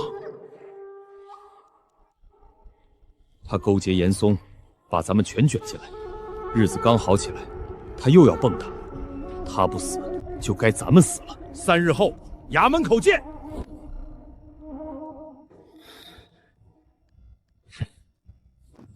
大人，是叶家家主叶雾华的首级。他死没死，我不在意。我在意的是他死前痛不痛苦。反抗的可激烈了，我们3个一起动的手，跑不了他。还好当时没用石头砸，不然这投名章怕是都交不上来。3位家主往后都是一家人了，还跪着做什么？快请起。林老将军，调动数万大军，还是先上报圣上，请圣上定夺吧。800里加急来回6、7天，战机稍纵即逝，你懂不懂？没有圣上手捆，我可不能让大将军带走一兵一卒，除非大将军立个军令状。10年前，我中了诱敌之计，丢了这座关。10年，我天天想着怎么拿回来。探报，匈奴大单于病亡，大王子乌丸带精锐回王庭夺位。关上指令2000守军，这是10年来唯一的机会。老将军，机会再好，也得先上报圣上定夺。800里加急来回6、7天，战机稍纵即逝。我只要2万人，出了事老夫一人担着。没有圣上首肯，一兵一卒也休想。除非大将军立个军令状。你身为副将，怎么敢让大将军给你立军令状？少将军别忘了，我还是圣上钦点的监军，私自调军，形同谋反，不光老将军，整个威武卫都要受牵连。镇远，不得胡闹。他说的对，这个军令状我签了。哼，2万太多，耗不起，我只能给你5000。武卫官一夫当关，你让5000人去送死吗？办不到，那这军令状就当没写过。站住！5000，就5000。10年前丢的官，今天咱们去把它拿回来。克复武卫，克复武卫！我率4500正面佯攻。镇远，你带500精兵，随老村民走险道，从山上夺关。父亲，佯攻太险，我去。您走险道。军中无父子，镇远我儿为父老了，那山道爬不动了。500精兵只有交给你，我才放心。大人，您不能上！您要是有个闪失，少将军那儿我怎么交代？试探无用，守军已有疑心。我率第1队1500正面猛攻。我死后，邓破屋带领第2队，庄天佑带领第3队，必须撑到少将军上关。违令者犹如此案。看见没？那就是林武武，射死他！将杨万匹、牛千斗，奴隶100名！哈哈哈哈哈！小心滚石落木，别为我！来100精兵，随我冲锋！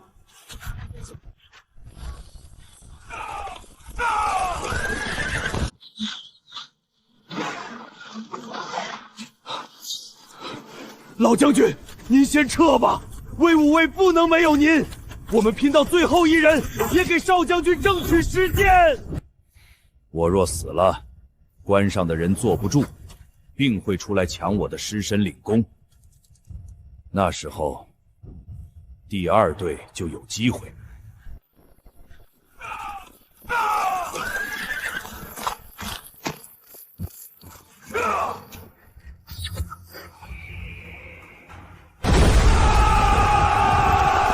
哈哈哈哈！现在才出来，晚了。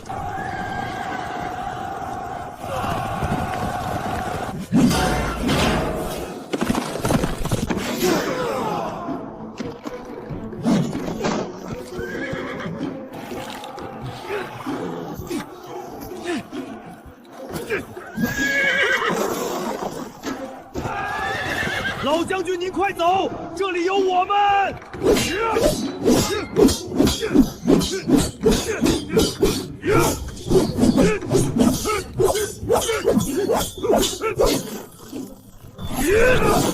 活的可比死的值钱。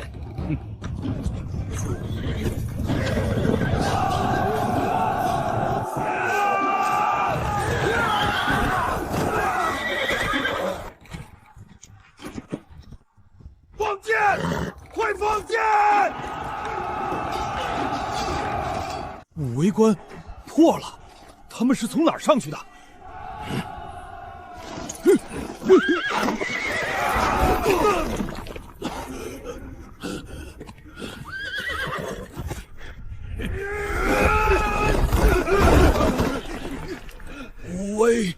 武卫关，克复武卫关。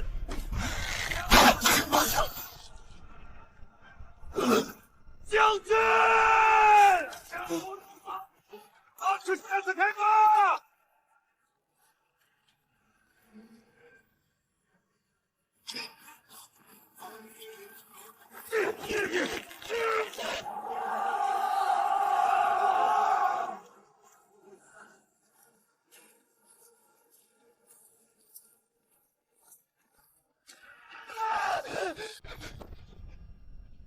父亲，你怎么这么傻呀？军医何在？不必白费功夫，我自己的身体我清楚。我儿英勇风范，更胜为父往昔。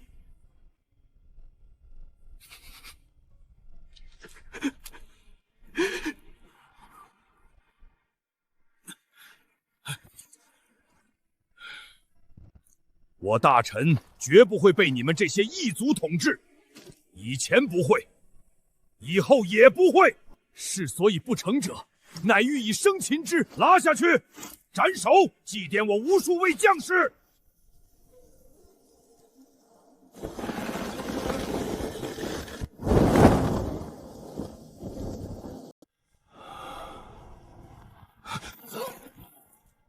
儿啊，是不是天黑了？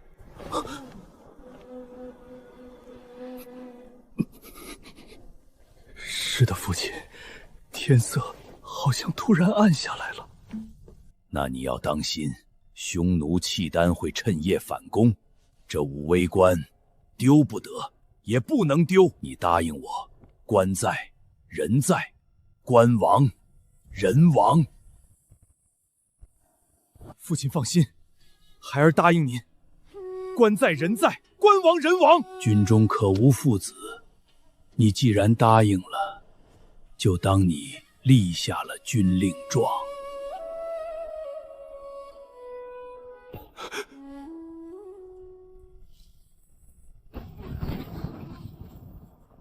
大将军一路好走，来生我等一定再做大将军的兵。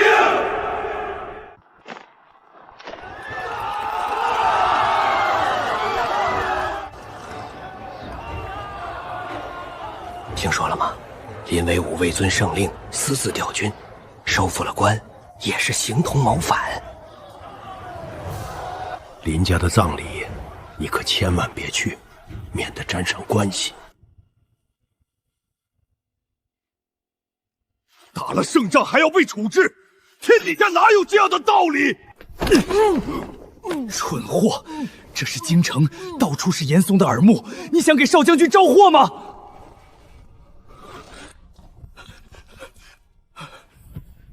将军，京城有个富商白胜带了一卷祭诗，说来平调老将军。一介商贾也对上将军府的门，定是严嵩派来恶心咱们的。现在全城把我林家当瘟神，他还敢来？请来，别失礼。说吧，你家主子严嵩让你带什么话？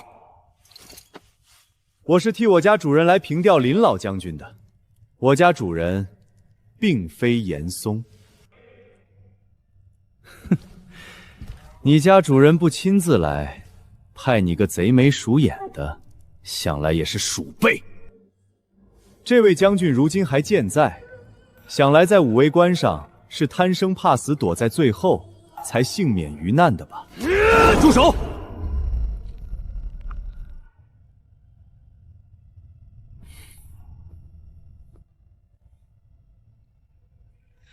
我家主人是六品观察使、平江县令，上一届店面太花郎周易周大人。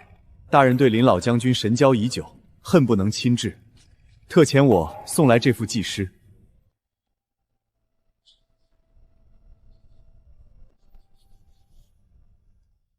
圣旨到！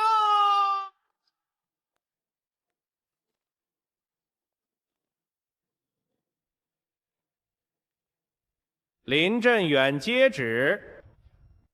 大将军林威武克复武离关有功，然未禀明圣上，私自调军，罪同谋反。陛下权衡再三，功过相抵。陛下圣明，不追究私调大军，已是天性。诸位，莫要再说了。哼，父亲，这是一位素未谋面的探花郎为您写的祭诗，儿念给您听。断头今日意如何？创业艰难，百战多。此去全庭招旧部，旌旗10万斩阎罗。创业艰难，百战多。这不就是老将军建武卫抗击匈奴那些年？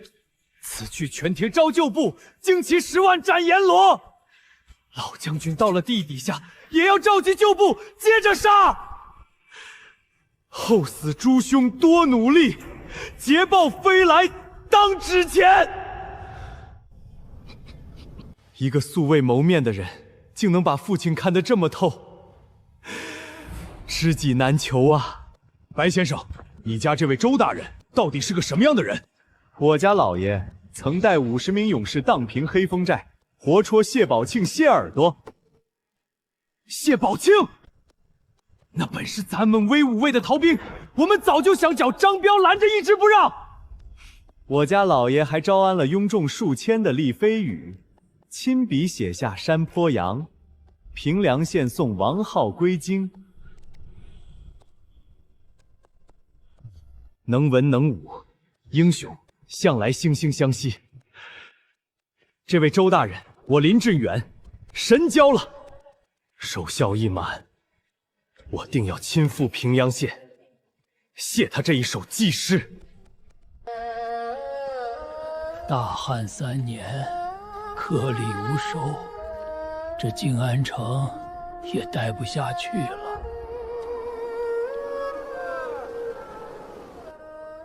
都说这里是文太师一脉的清流执政，怎么也成了这副模样？老张，您这包袱是要出远门？这静安城当官的，没一个好鸟。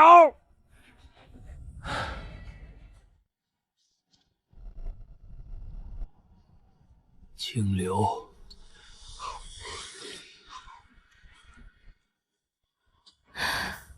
赋税是少了，可人头税、烧火税、祭灶税，名目比牛毛还多。严嵩那伙是拿利刃剁肉，这帮清流是拿钝刀子割肉。我呀，准备带着孙儿去平凉县，老伙计们都来信了，那儿有饭吃。平凉在最北边，挨着异族，您不往南逃，反倒往北逃。南边路远，我爷孙俩走不到。再说了，要钱没钱，要命半条，人家骗我什么？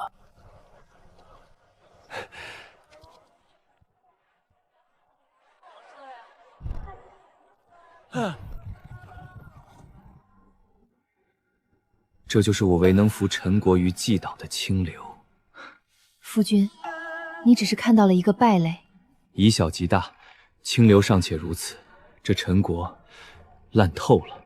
那咱们就去平凉、平江看看，能让百姓拖家带口投奔的地方，总有几分真本事。少爷，平陵县令是山贼出身，叫厉飞羽，山贼能治好一座城，老奴不信。梁伯，您不知道，平阳县令是探花郎周易，山坡牛，平凉县送王浩归京，还有给林老将军的祭诗。此去全台招旧部，旌旗10万，斩阎罗。就是写一直夜总关情的那个周易，没想到他就在平江。走，先去平凉，再去平江，会一会这位周探花。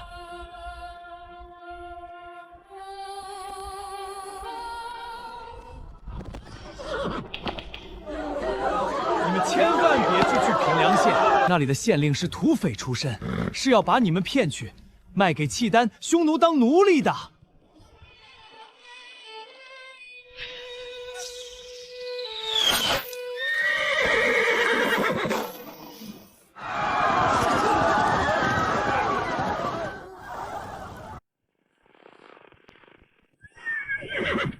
哪个王八蛋敢造我平凉县的谣？我说最近怎么来的人少了？原是你这狗东西挖墙脚！你是何人？竟敢射杀朝廷命官，此罪当诛9族！胡县令，你莫诓我！什么时候一头畜生也能当我大臣的朝廷命官了？胡县令，你好大的官威！带着人到我们平凉县地界，抓我们平凉县的百姓。这界碑明明在5里外，是你们一点点挪过来的。放屁！这界碑自古就在这儿，你觉得它挪了？那是因为大地还在膨胀，没有定型。这就是著名的大地膨胀理论。快跑啊！你们这群土匪恶霸，等着！我定要上书陛下，把你们拉去菜市口砍头！别忘了写，社内畜生的是厉飞羽厉大人手下雷老虎。来人啊，把这匹马给我抬回去！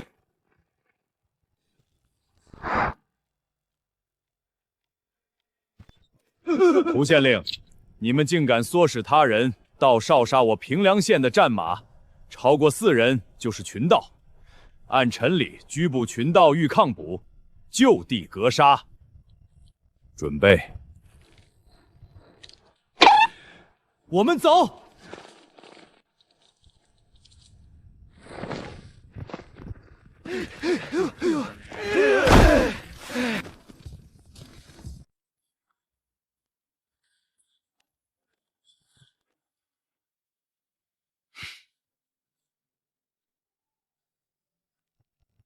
夫专诸之次王僚也，废兴袭月；聂政之次韩亏也，白虹贯日。风声赫尔国。在下江南游学梁山伯，这是剑内祝英台。方才听诸位所读，气韵悠长。只是这专诸聂政，在下闻所未闻，可否请教？这是大老爷编的人拜版教材。专注聂政要走彻也，都是上古先贤。对了，雷老虎是我的号，我真名王二牛。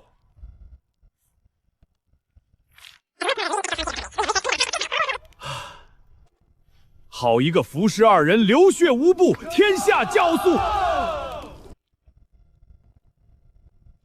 多谢梁公夫妇为我等解惑，多谢。夫君，夜深，小心风寒。少爷夫人，你们去了这么久，我还以为你们被那伙人害了，正想跟他们拼命。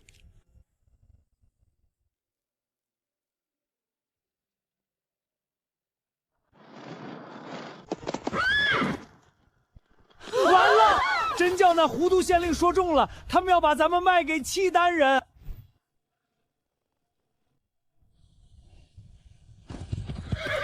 我们在护送百姓回城，你们已在我平凉县地盘，速速离去，勿谓言之不预。他们人少，冲下去给前族长报仇。是米粥不好喝，还是榨菜不好吃？得罪了这2县，谁还给你换粮食？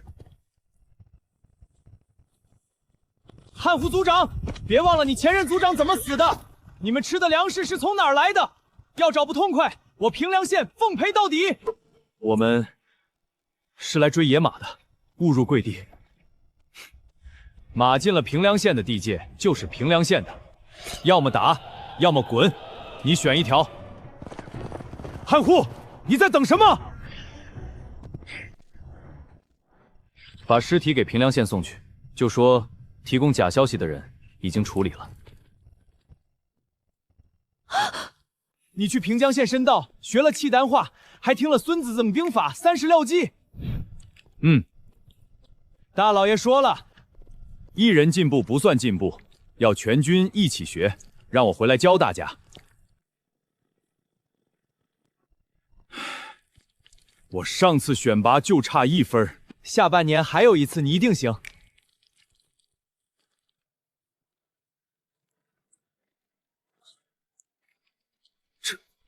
这是平凉县。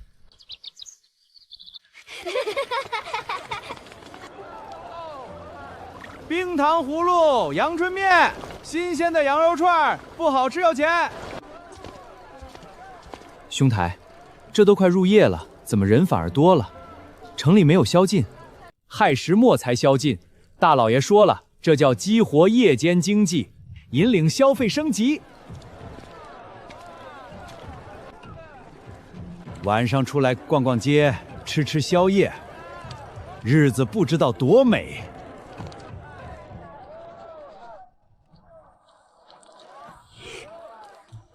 我家小子今年学堂考了甲等第1名，王大筹老师都说他是好苗子，学校还奖了一块腊肉。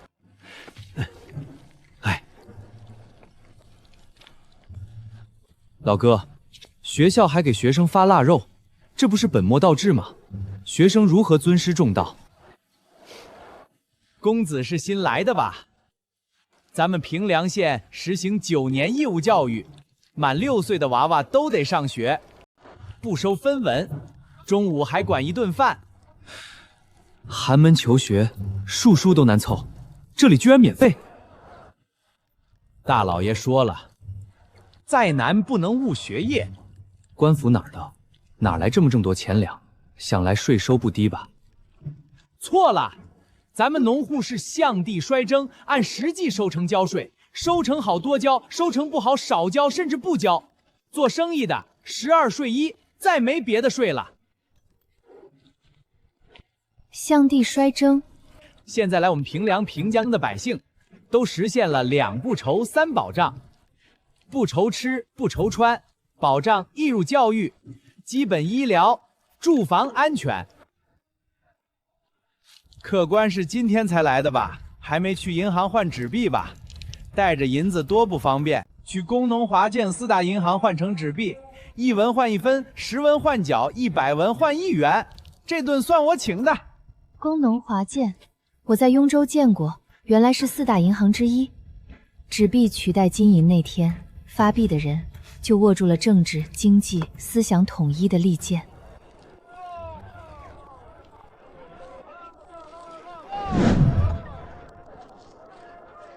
怎么人人算的都这么准？摆摊前都得过官府的数算考核，考不过，不给经营许可证。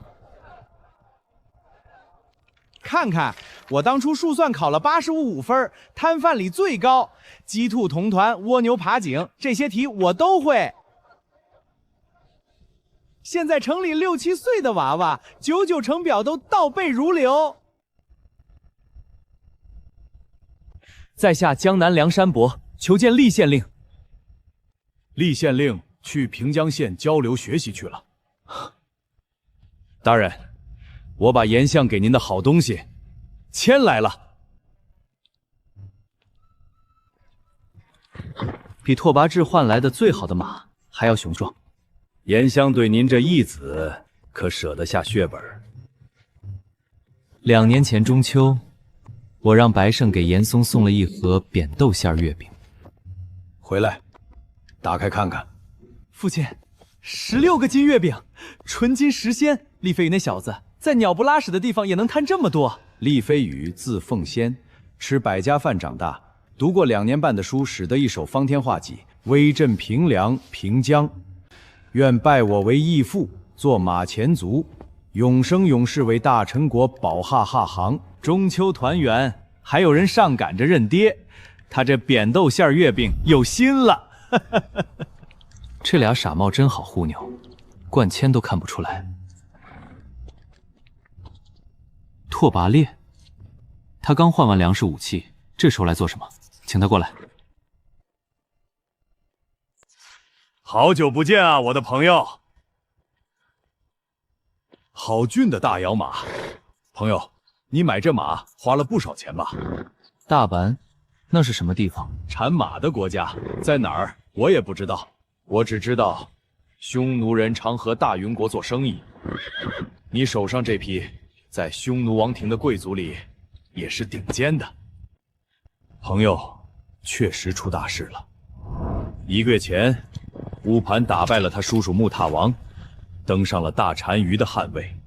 他登基第一件事，就是送契丹王100匹汗血宝马，谢当年借兵之恩。乌坦许了去契丹王，攻下陈国，地盘、财富、美怒、奴隶分他一半。契丹王已经在草原募兵了。虽然我们是朋友，但我也是笑月天狼的勇士。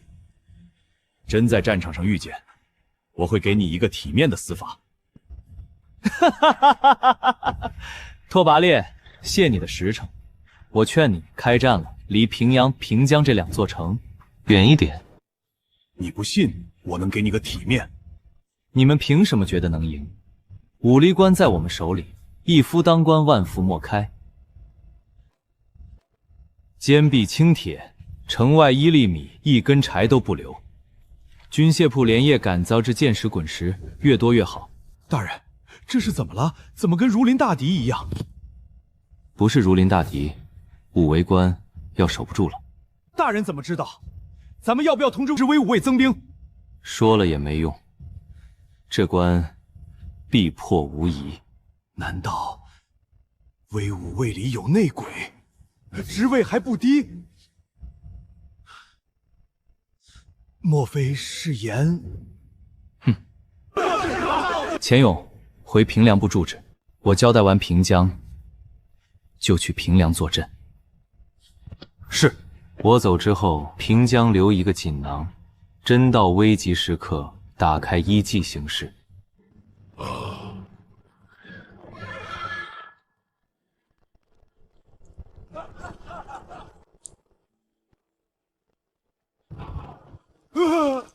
军中袭击，罪当问斩。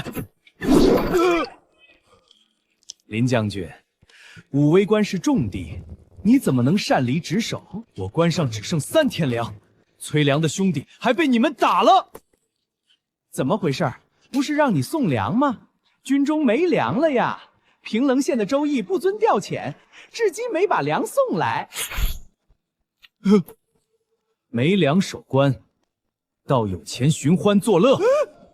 开仓，快开仓，给林将军备粮。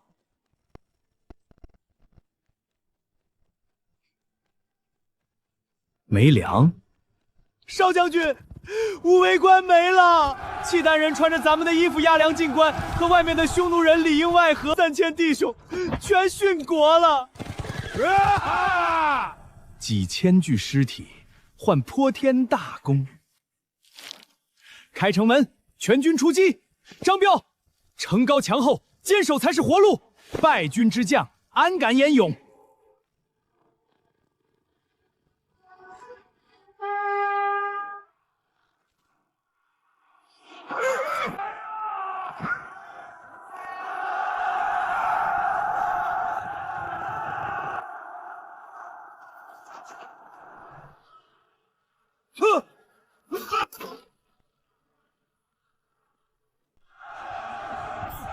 粮仓交火油，1粒米都不留给他们。少将军，张彪逃去平凉县了。厉飞羽是严嵩义子，咱们去多半被害，要不去平江县吧？不行，追兵这么紧，我不能把危险带给周大人。去平阳，把他们也引过去。我乃威武卫大将军张彪，严相麾下爱将，请厉公子出手相救，日后必当涌泉相报。楼下的，你怎敢冒充我张彪大将军？我张彪大将军坐镇朔阳，威震四海，匈奴不敢南下而牧马，契丹不敢弯弓而抱怨。去，把他绑了！你这败军之将，安敢冒充？我真的是张彪，要不是这林志远无能失了武威关，我会被联军打个措手不及。张将军，快把那罪魁祸首林景远绑了拉上来，下一个就你。甲胄兵器太重，麻绳要磨断了，你们脱了才拉得动。厉公子，我是张彪啊，上次那汗血宝马就是我送来的。我可不是什么厉大人，难道你才是厉飞羽？不，在下姓周，名义，字行健。厉飞羽呢，只是小弟的字号。姓周，名义，字行健，号厉飞羽。你认了严相做义父的，你送的板豆馅月饼。厉飞羽从来都不是一个人，是个官阶。周大人想让谁是，谁就是。我要回京城，把你们全抖出来。先关起来，打完仗给他们换上匈奴衣服，从墙上扔下去，也算10几级头颅的军功。周毅，你个王八蛋，我做鬼也不放过你！周大人，多谢相救。我没想到凶名赫赫厉飞羽是你。林将军，武威关天下之险，怎么会丢得这么容易？30万联军。还有一个消息，出城前，我们把朔阳城粮草全烧了。抬过来。联军没了补给，只能直奔平凉、平江两县。两城是雍州最富，他们非打不可。游牧民族不种地，30万人吃马嚼。雍州又大旱3年，跟他打消耗战。林将军，张彪给京城发战报了吗？兵荒马乱，多半没来得及。那就咱们自己写。林将军可能要委屈你死上一回。怎么个死法？战报里死，张彪勾结契丹，骗开武功门，你率3000守军誓死不降，尽皆战死。逝者为大，皇帝不会追责，你只需隐姓埋名些时日。大丈夫岂能为了活命隐姓埋名？哼，不是你的过，难道是我的过？威武卫是你父亲一手建起来的，本该你统领。你守孝3年，由着燕松把他塞给张彪，20万大军，3天没了。要我说，你才是罪魁祸首。让我死！大人，少将军，你忘了在关上怎么答应老将军的？我本想让你隐姓埋名，待时而动，将来收复武威关、朔干城，忧而复明。既然将军如小女人般寻死觅活，那请自便。我留下。将士们，30万大军围城，你们怕不怕？不怕。你们不怕，但是我怕。我怕的不是城外的30万大军，我怕的是城破之后，你们的爹娘、老婆、孩子会被怎么屠戮？王二牛，你来说。4年前，匈奴破城，我爹和我哥就死在我眼前，满街的人像割草一样倒下去。听说你们不少人自称赵子龙，我不要你们7进7出，我只要你们一人弄死15个。30万除以2万，就是这么算的。我与平凉共存亡，与你们共生死，生死与共，共抗外敌。阿塔木汗王，朔云城的收获，我那份呢？粮食叫人烧了，百姓也没几个有钱的。那我们契丹要6城。行，那接下来这2座城，你们契丹先攻，省得城里又跟朔阳一样是座空城。平凉不能留姚，让我先攻，让我不先攻。大王，平凉守将厉飞羽，守军3000，城中不过10000人。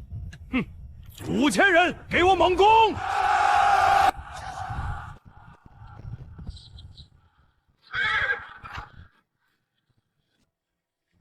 大人，煮这个真有用吗？这叫金汤，物理伤害、心理伤害、魔法伤害3重混伤。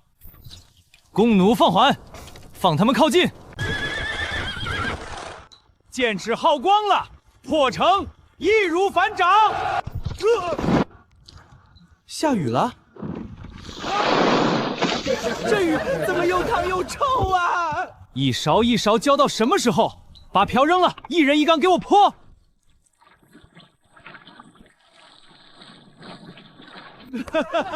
世界最早的生化武器固若金汤就是这么来的。大王，陈国人从城上往下倒滚烫的热水。拔都大王，您的勇士伤亡过半了，要不换我们匈奴人试试深浅？1个时辰，1万人伤亡过半，阿塔木汗王，该你们匈奴了。硬攻，咱们的勇士不擅长，先礼后兵。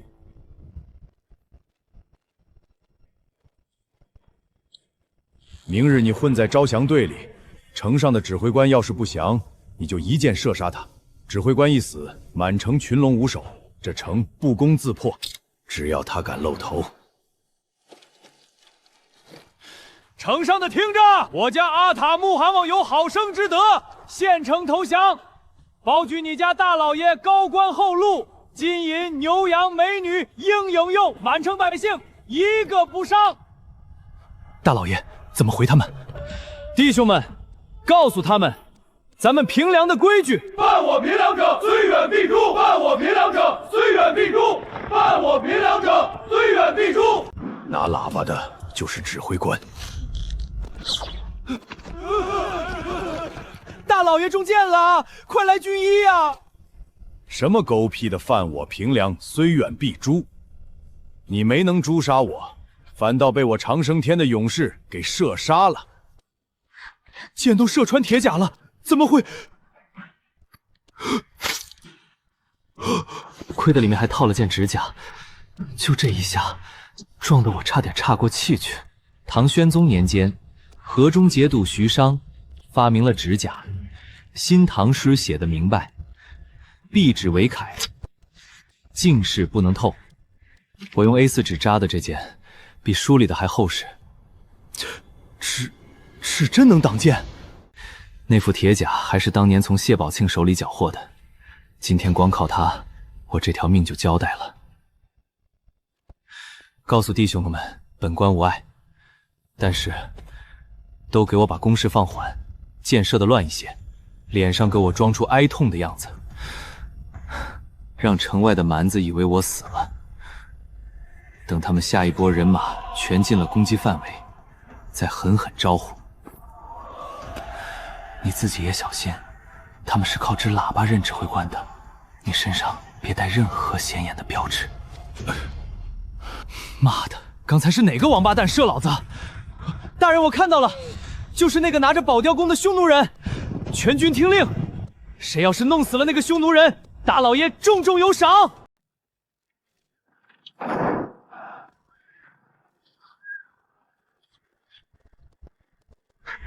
这都能让他跑了？射雕手就是古代的狙击手，藏在暗处的毒蛇。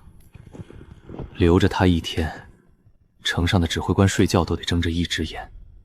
用一队勇士的命，换一城最高指挥官的命，只赚不赔。先登营，架银梯上。大老爷交代过，这一架放他们打。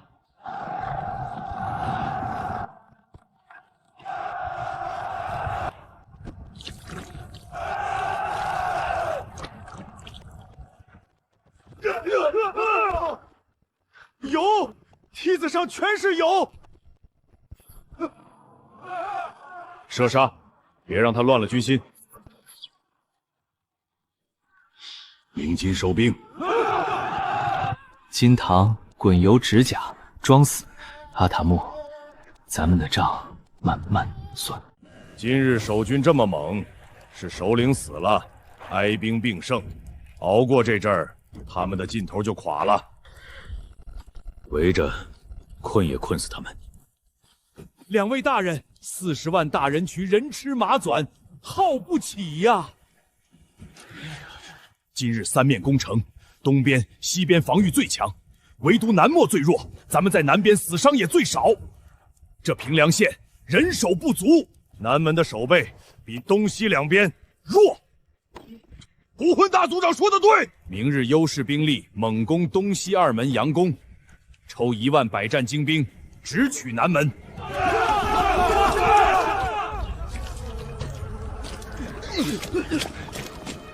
这些伤员，我部落接手照看。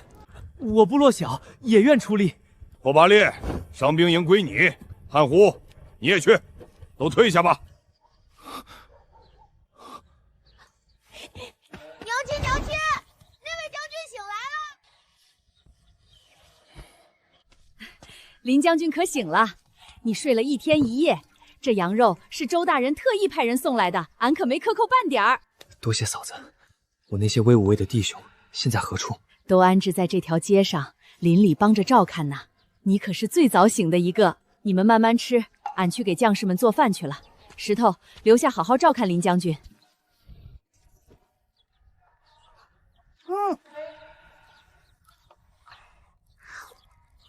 林将军，你也是威武卫的士兵吗？俺们老师在学堂讲过威武卫精神。威武卫精神？何谓威武卫精神？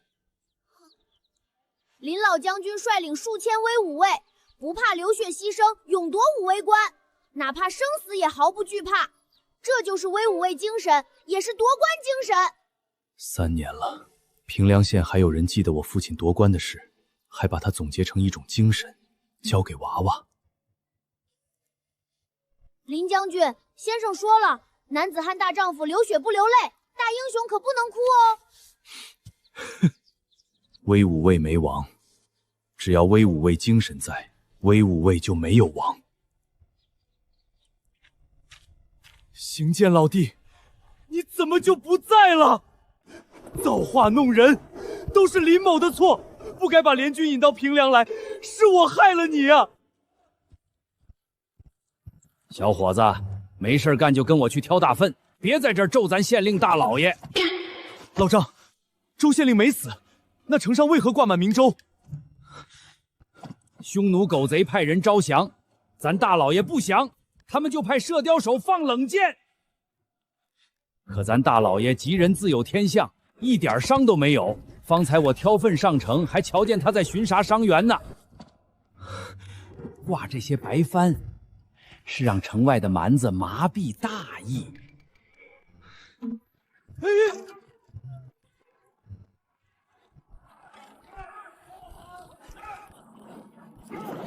老张，城里莫不是断粮了？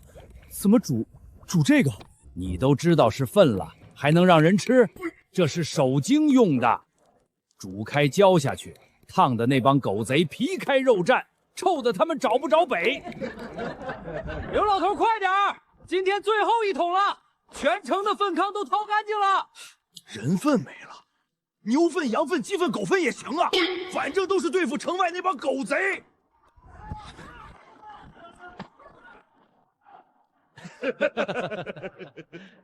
大老爷说了，这玩意儿煮过就不叫粪水，叫金汤。白天我这一勺泼下去，契丹狗、匈奴狗被烫得嗷嗷叫。当初守朔阳城，怎么就没想到这一招？哪怕军械不济，有这一锅金汤，也能多撑些时日，多杀几个贼人。林将军，我这平凉县条件有限，弄不来威武的铁甲，只能用纸扎成铠甲，所幸防御力颇为降服。要不是有他在，昨日我恐怕难逃匈奴射雕手的毒手。比我原先的铁甲轻便2、3倍不止。难怪那日我被拉上城头，见守城弟兄的铠甲样式古怪，原来玄机在这里。周大人，昨日一战，战损如何？轻伤280余人，重伤30余人，战死的一个都没有。全军上下，连挑粪上城的老大爷，人手一套指甲。联军那边一天伤亡近万。灵阵王，守城战灵阵王。周大人，城外箭矢遍地，昨日消耗太大，对面足40万人马，箭矢库存可得清点清楚，别走了朔阳城的老路。回禀大人，原本县里箭矢存量60万支，昨日用了15000余支。城里军、铁匠铺正在全力打造箭矢，一天约摸能造3000支。刀、剑、长枪、长戈、链枷，均不下10000把。守城的油腰不少于3万缸。这家底随时能拉起一支5万人的军队，城外哪还有什么10倍优势？守城的油其实是炒菜用的营食用油，这事儿可不能让他知道，不然非得骂我败家。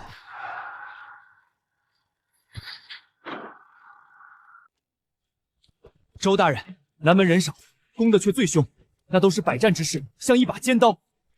请给我一队人马，我去支援南门。林将军乃是一员武将，劳烦你出马，岂不是杀鸡用牛刀？南门恐怕会先于东西2门破城，就算不让林某冒险，也得增派援兵。看见没？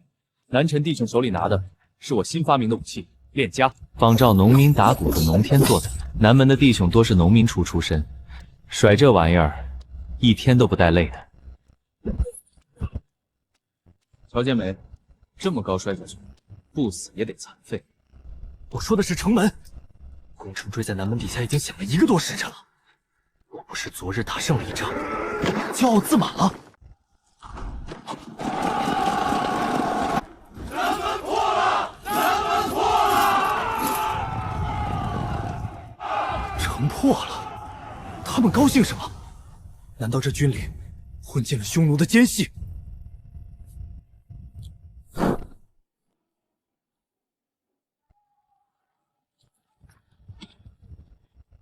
难道周大人，你这南门有什么玄机不成？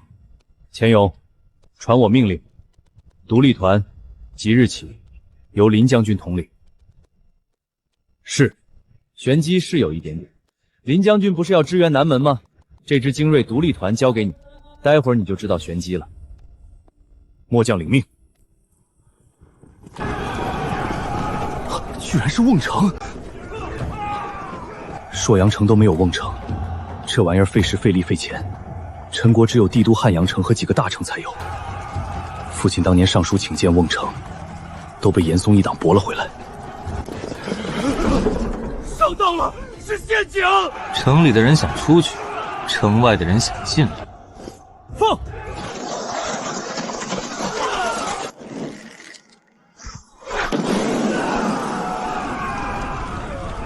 阿塔木亲王，你们长生天的勇士真是勇猛，没有你们，咱们还在城外挨剑火呢。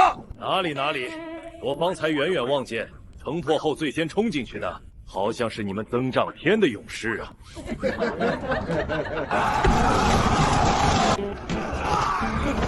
别放箭，灭火，问话！到底发生了什么事？这里是地狱，地狱，他们都是恶魔。其他勇士呢？死了，都死光了，就剩我们几个了。1万百战精兵，就剩你们几个，可恨呐！可恨！待城破之日，我必要把平凉守军的头盖骨统统做成酒盏。南门折了，东西两翼不能再败。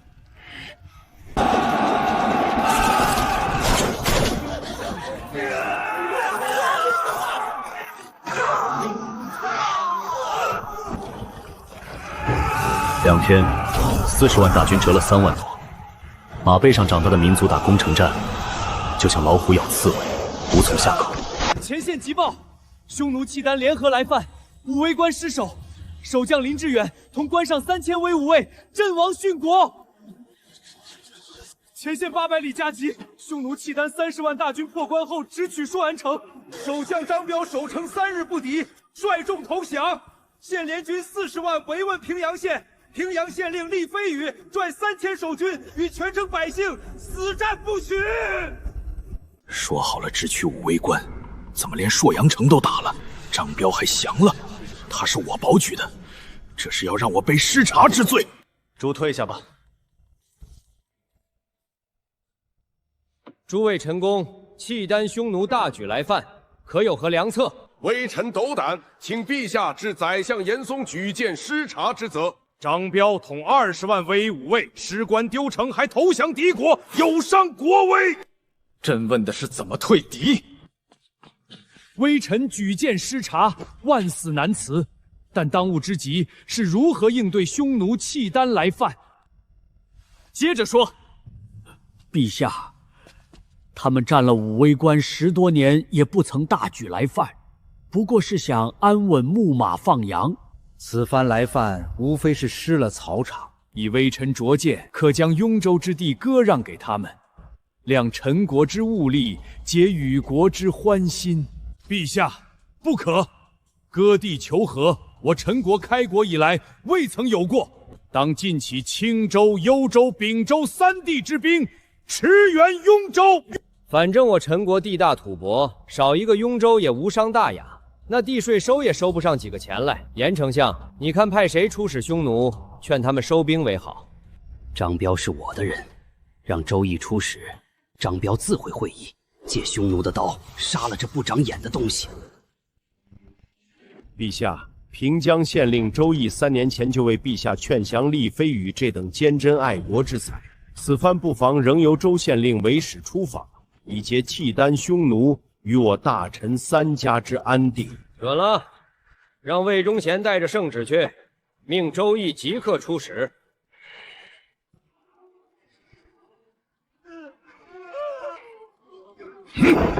10天了，折了快10万人，这块骨头不砍了。转兵打平江县，雍州的地总不能一块软的都没有。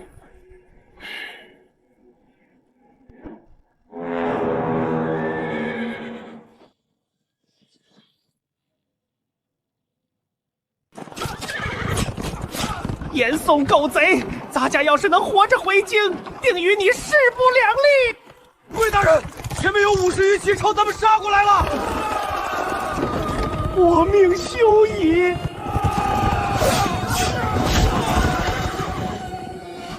马车之中是何许人也？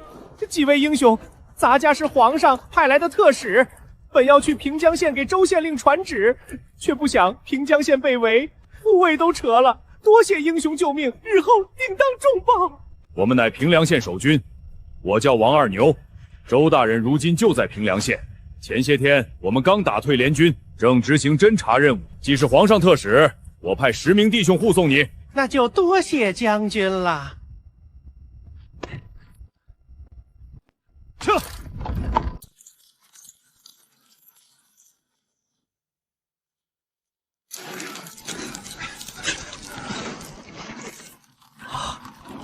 好一场恶战！回大人，怎么样？取出了多少套完整的匈奴契丹服饰？回大人，对面联军损失惨重，打扫战场后只出了3000多套完整的。周大人，莫非想让将士穿上敌军的衣服，混进他们大军之中？万万不可！咱们没人会说匈奴话、契丹话，一开口就露馅儿。再者，他们以部落相聚，部落之间彼此相识，凭空多出一个陌生部落，必然起疑。在座都是自己人，说，京城派魏忠贤前来传旨，专门给您的。走。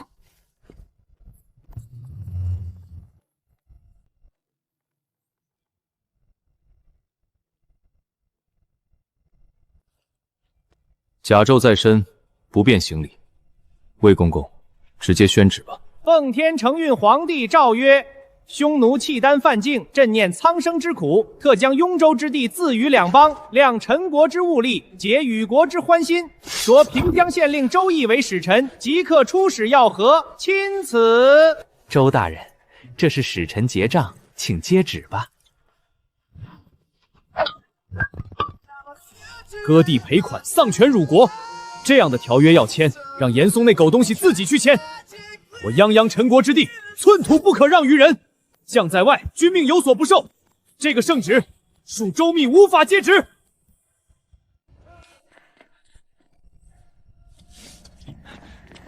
周大人啊，咱家也恨透了那该死的严嵩，让您出使全是那老贼的鬼主意。咱家路上差点没命，多承您的将士相救。算起来，咱家欠您2条命呢。可摔结账是大逆不道之罪，好在都是自己人，不会外传。只是您不接旨，咱家真不知道该怎么办了。魏公公，你都说了咱们是自己人，我哪次让你为难过？这次也不例外。钱勇，把那家伙的狗头拿来，交给魏公公。周大人，这盒中是何人的首级呀？还能是谁？自然是叛国背主张彪。你拿回去就说，平凉县令厉飞羽发动全县百姓誓死捍卫，保得城池不失，反杀近10万联军，还趁敌军败退之际率众冲杀，砍下狗贼张彪的脑袋，潇洒回城。周大人，可这旨意是颁给您的呀。魏公公，你也亲眼看到了，平阳县被围得水泄不通，匈奴人残忍异常，你进不去城，见不到我，这旨意怎么办啊？咱家明白了，这就回京复命。听说了吗？狗皇帝要把咱们整个雍州割给契丹匈奴，还说什么量陈国之物力，结与国之欢心。可不是，传旨的太监昨天就到了，还想让咱们大老爷去当这个割地求和的罪人。咱们大老爷是什么人？宁愿站着死，不愿跪着生，当场就拒了。听说匈奴契丹人饿极了，连人都吃，专把美女壮汉的头盖骨做成酒杯。还好大老爷没答应，不然咱们哪天就成了人家的下酒菜了。今日各一州，换一息安体。明日刀兵再起，又当如何？以地势敌，犹如抱薪救火，心不尽，火不灭。满朝文武，连这么浅显的道理都看不清吗？梁山伯，梁山伯，县令大人找你呢。这位就是厉飞羽了，旁边那个，想必是他的军师。周大人，这位梁山伯就是我向您提过的人才。围城这些日子，组织百姓收集粪便熬制金汤，为前线烹煮发放饭食，都办得井井有条。周大人，您是周易周行健？除了周易，我还有一个身份，厉飞羽。自始至终，厉飞羽都是我一个人。你方才拜见的这位叫钱勇，原是平凉县的捕快，如今是我任命暂管平凉县的官员。怎么可能？凶名赫赫的山贼厉飞羽，居然就是探花郎本人，伪造山贼身份，这是欺君之罪，要掉脑袋的。这样的秘密，他为什么一见面就告诉我？难道他想拉我入伙？答不答应？知道了这个秘密，我可就得好好掂量掂量了。周大人，为何一见面就将如此秘密告知山伯？您就不怕我向上面告发您吗？哼，厉飞羽的事儿，在平阳县压根儿不是秘密，几乎所有平阳人都知道。我听钱勇说，梁兄来平阳不久，才能就已崭露头角。我不愿失去梁兄这样的栋梁之才，故推心置腹，全盘以报。只盼梁兄留下来，同我们一起治理平阳、平江，治理雍州，甚至是北地。千里马常有，而伯乐不常有。他如此诚意相请，我岂能不心动？这样的伯乐百年难遇啊，机会就在眼前。不对，厉飞羽是假身份，这是欺君之罪。可他虚构厉飞羽骗来一县之地，这事我始终难以放怀。是行健老弟吗？伯长兄，一别3年，伯长兄越发神采奕奕了。山伯兄，这位是季伯长老哥，平江县的前任县令。行健老弟，别揭我短了。平江县在我手里，百姓食不果腹，衣不蔽体。再看看如今的平江、平凉，是何等生气！我听说你当年化名厉飞羽，剿了危害平江多年的谢宝胜。早知厉飞羽是你，我季备长早就拱手把平江县让给你治理了。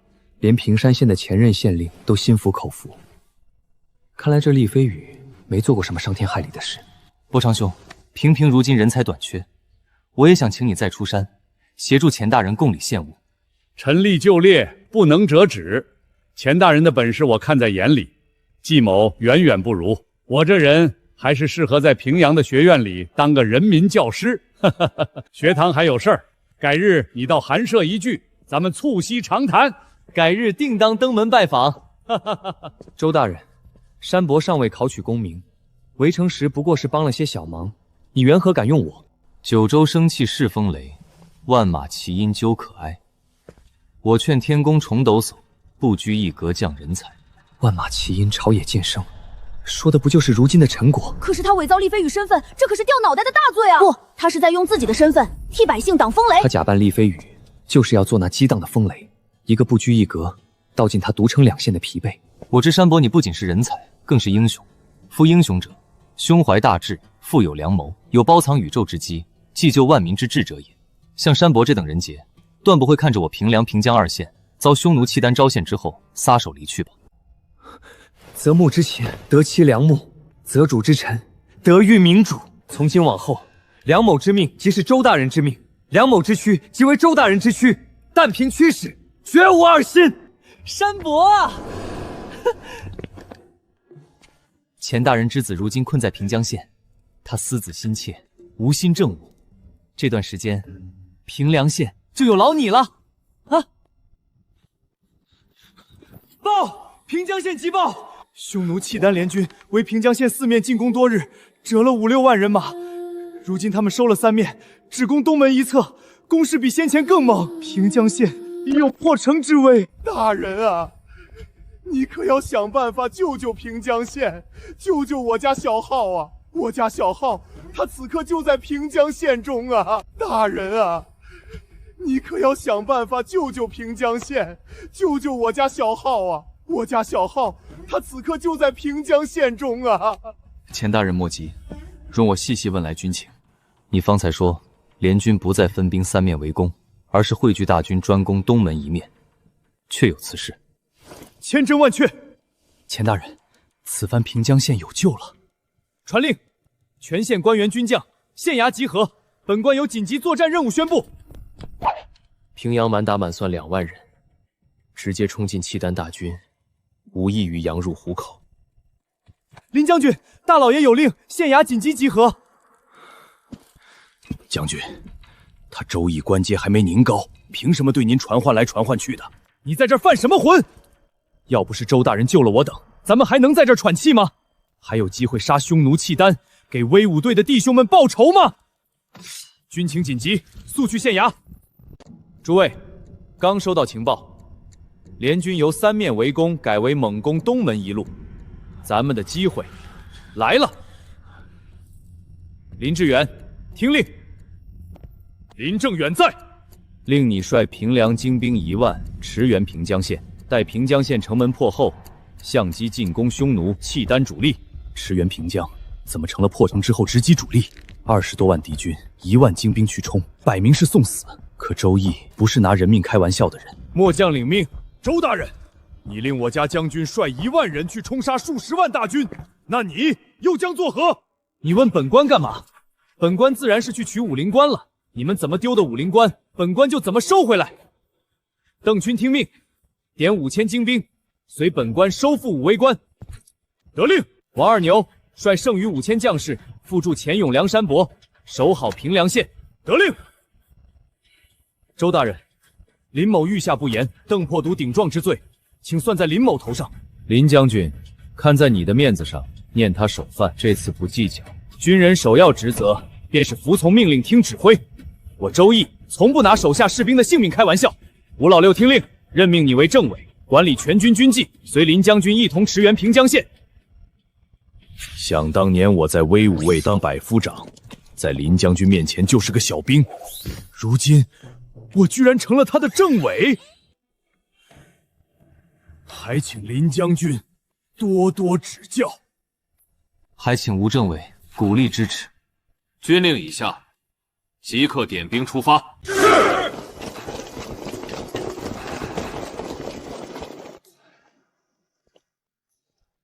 钱勇，你尽可放宽心。我离平江前给小浩他们留了一个锦囊妙计，有那锦囊在，加上小浩机灵，定会安然无恙。钱将军，联军再这么攻下去，平房城就守不住了。周大人走之前不是留了锦囊妙计吗？是啊，钱将军，快打开看看周大人的退敌妙计。如今正是危急存亡之际，打开看看吧。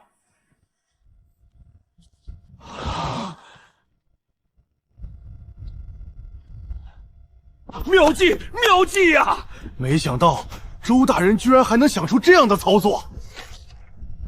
周大人，您就瞧好吧。钱将军，真要这么办？周大人的妙计，照办就是。传令城上的弟兄，再撤下来2城。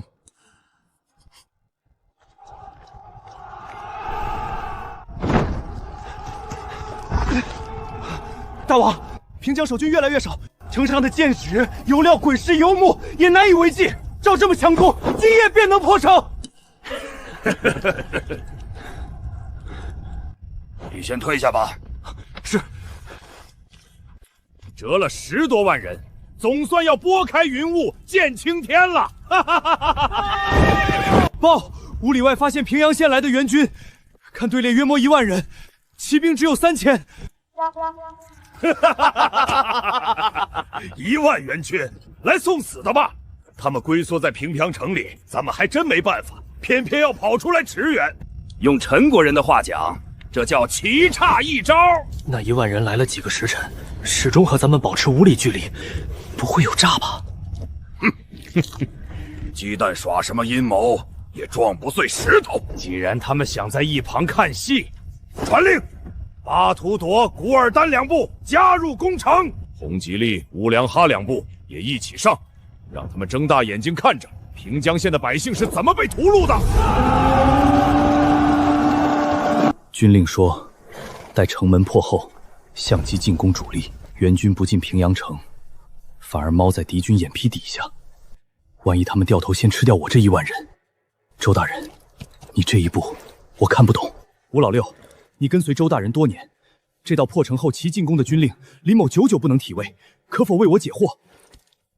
林将军，下官读的书少，也不知道大老爷葫芦里卖什么药。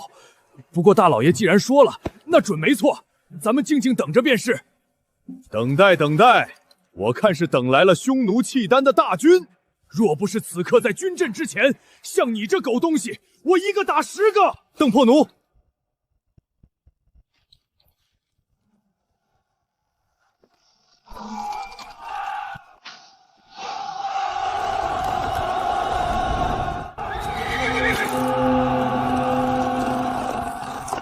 报，门内并无翁城，长驱直入，便是居民区。好，不枉咱们折了这么多人马。传令，全军进城，纵兵3日。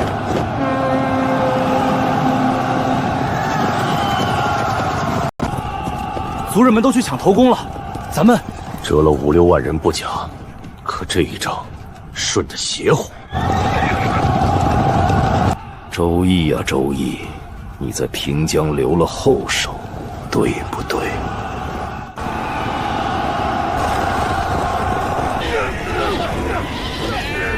按约定，战利品6成归契丹。不急不急，平江县牛羊无数，城东刚进就有几千只羊，城里多的是，不必哄抢。地震了，轻微的地震怕什么？华都大王要是怕了，大可撤出城外，等我长生天的勇士搜刮完，再给你6次分账。秦王，牛很多的牛，前面。增长天的勇士们，前面有很多很多的牛，都是你们的战利品，冲啊！不能往前冲，那些牛朝咱们来了，成千上万头朝咱们来了。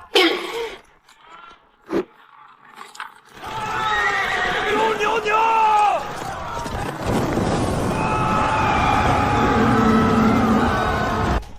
田将军，这就是周大人的妙计。战国田丹1000余头火牛夜袭，大破燕军70城。咱们平江跟契丹人做了3年生意，换回来的牛上万头。弟兄们，火牛已经开道，带上家伙，跟在后面，收！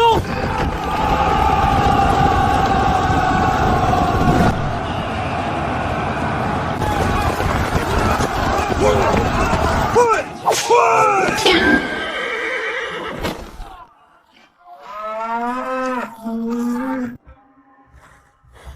等什么等？被人耍了还不知道呢！哼，你这么牛逼，怎么没守住武威关？怎么没守住朔海城？我们大老爷带我们守住了40万大军围的平凉县。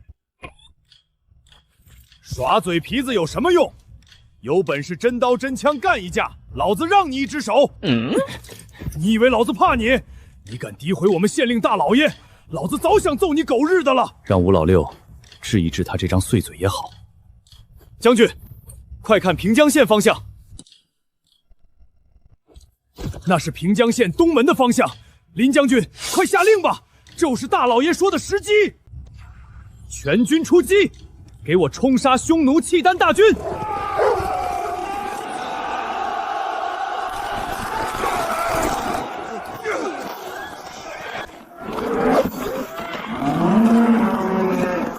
为什么只追我呀？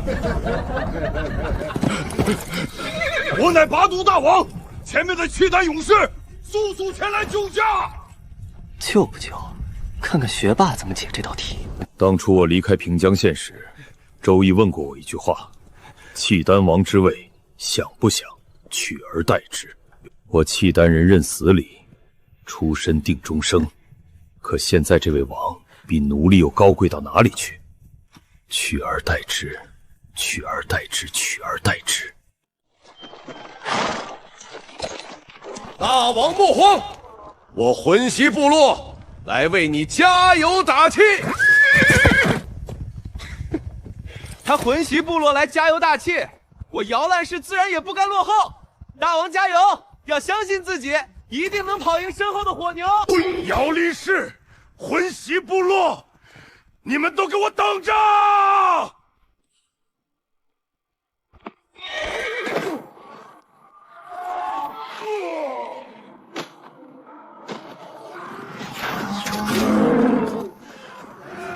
灭杀姚军士和魂邪部落的皇子，成绩大同。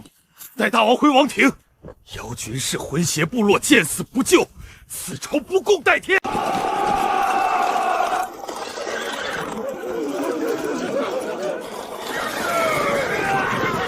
下马，缴械不杀！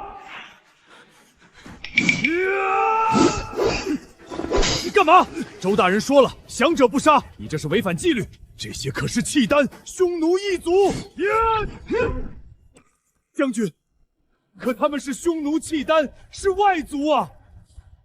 邓破奴不遵将命，违反纪律。来人，下了他的佩剑甲肉，押入军牢，战后问责。大将军，不知者不罪，也没人跟我们说过什么纪律需要注意，求大将军饶邓破奴一回。平凉兵为什么强？核心就在这铁一样的军纪。这一条，我威武卫输的不冤。吴老六，你怎么来了？是不是来跟我抢功劳的？切，我跟你抢什么功？你这平江县守的稀烂，物资不比平塘少，还能让人把城墙攻破了。咱们大老爷可是把契丹匈奴打得屁滚尿流。哎，确实，换大老爷在，东门怕都不会破。小兄弟不必自谦，昨夜你以火牛阵大破数十万联军，这一战足以名传千古。这火牛阵哪是我能想出来的，全靠大老爷临走留下的锦囊妙计。合着他早算到了这一天。周易周行健，真乃世之奇才。我家大人智慧通天，《孙子兵法》史算篇讲：夫未战而妙算胜者，得算多也。匈奴契丹要来，大人怕是早就妙算到了。钱将军，钱将军，我们抓到一条大鱼了！钱大人，这家伙进城上有几个护卫拼死护着，我估摸着怎么也是个匈奴的大将军。这条大鱼能换个什么奖赏啊？哈哈哈哈！你抓的这不是大鱼，是一条锦鲤啊！他不是什么将军，他是匈奴亲王阿塔木乌桓大单于的亲弟弟。大将军都不知道赏多少，这回是个亲王，发了！发了！我要发了！得了得了，功劳记下了。亲王这一级的奖赏我做不了主，得等大老爷回来定。不急不急，就等大老爷回来颁嘉奖。对了，大老爷什么时候从平凉县回来？大老爷可不在平凉县，他亲率精兵去武威关去了。武威关天下之险，3年前我父亲拿命才换回来。周大人不知道那条崎岖险道，又只带了5000人，洪福齐天，万万不要出事才好。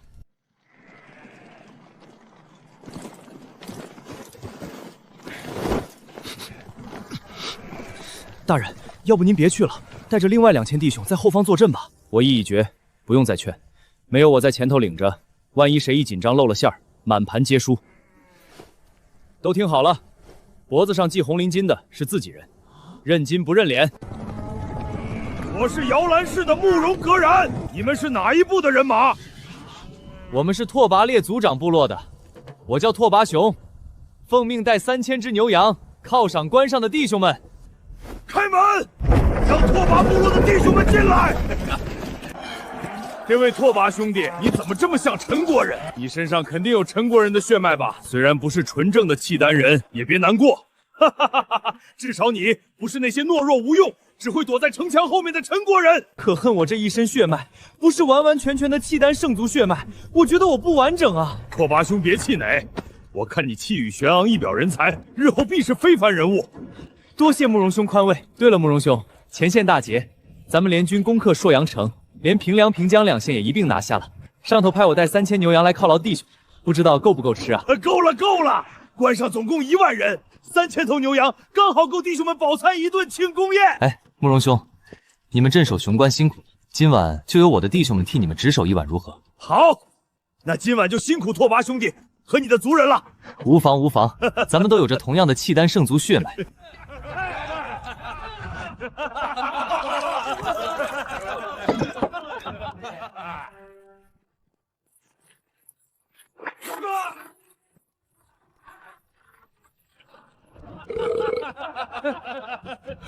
拓跋兄，我好像喝醉了，我怎么看到了一群陈国士兵啊？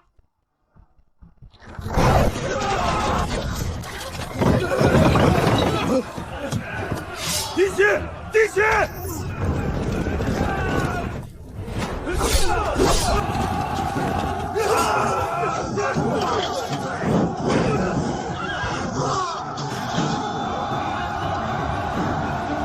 我叫王大锤，是个穿越者。2年前那个晚上，我还以为自己只是赶上了停电。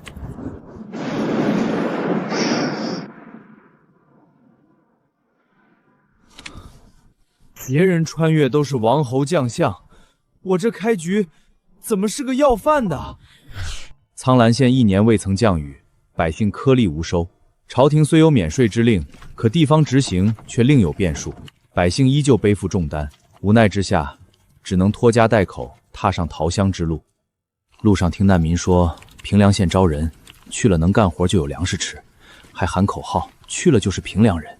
好家伙，这不是南海边画圈那位的老词吗？这地方有点东西。前面就是平阳县了。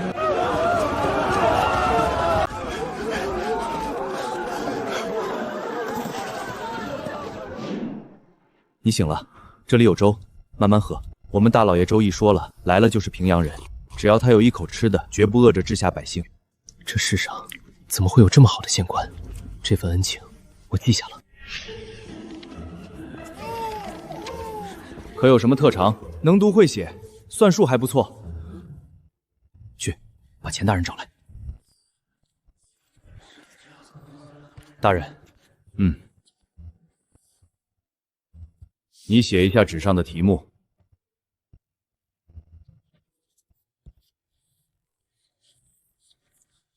惊为天人，顶尖人才待遇，1000斤精粮大米，分1套房子，聘你去平凉学院当数算老师。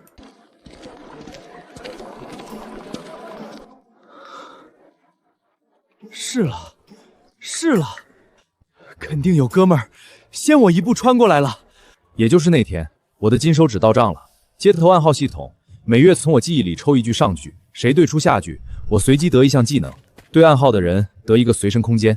2年了，我去平云县找过那位老乡无数回，他不是说去平章县了，就是说带军外出了，回回失之交臂。这回匈奴契丹围城，我想去见他，又被官兵拦在城外。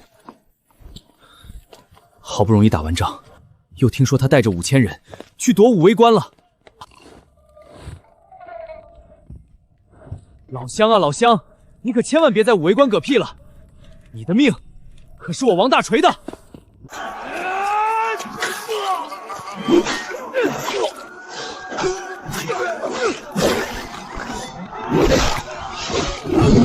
你个大傻逼，看清楚点儿，我脖子上系着红领巾啊！抱歉兄弟，天色太暗，看不太清。咱们平凉县的队伍里，什么时候有了这么一号猛龙？好，这是何人手下的部将，竟然如此勇猛！回禀大人，那人好像不是咱们的士兵，他好像是平阳县的算学老师，叫王大锤。啥？他就是王大锤？钱勇汇报工作时提过他，书教得好，算学尤其厉害。卖糖葫芦的老陆能考85分，就是他教出来的。不曾想我平凉县还有能媲美吕布、赵云的英雄人物。待夺回武威关，带他来见我。那个拓跋兄，压根就是纯正的陈国人。那些弓弩手，是我们自己放进来的。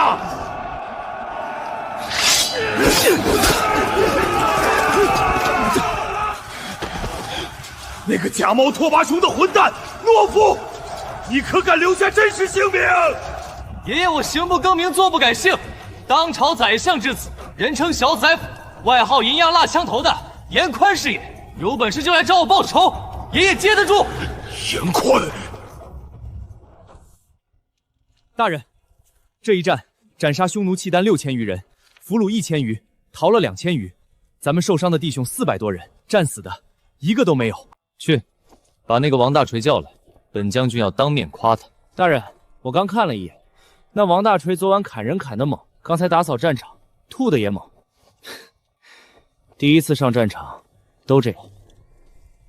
想当年黑风寨剿匪，我趁弟兄们不注意，也找个旮旯吐了个昏天灰地。就是昨夜那个猛毒。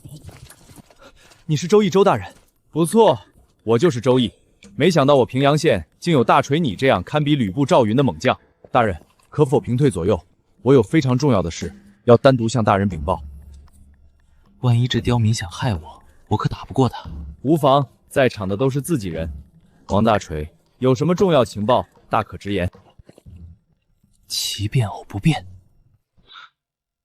邓群，50步内不得有人，都退开。符号看象限。宫廷御宴酒，180一杯。这酒怎么样？听我给你吹。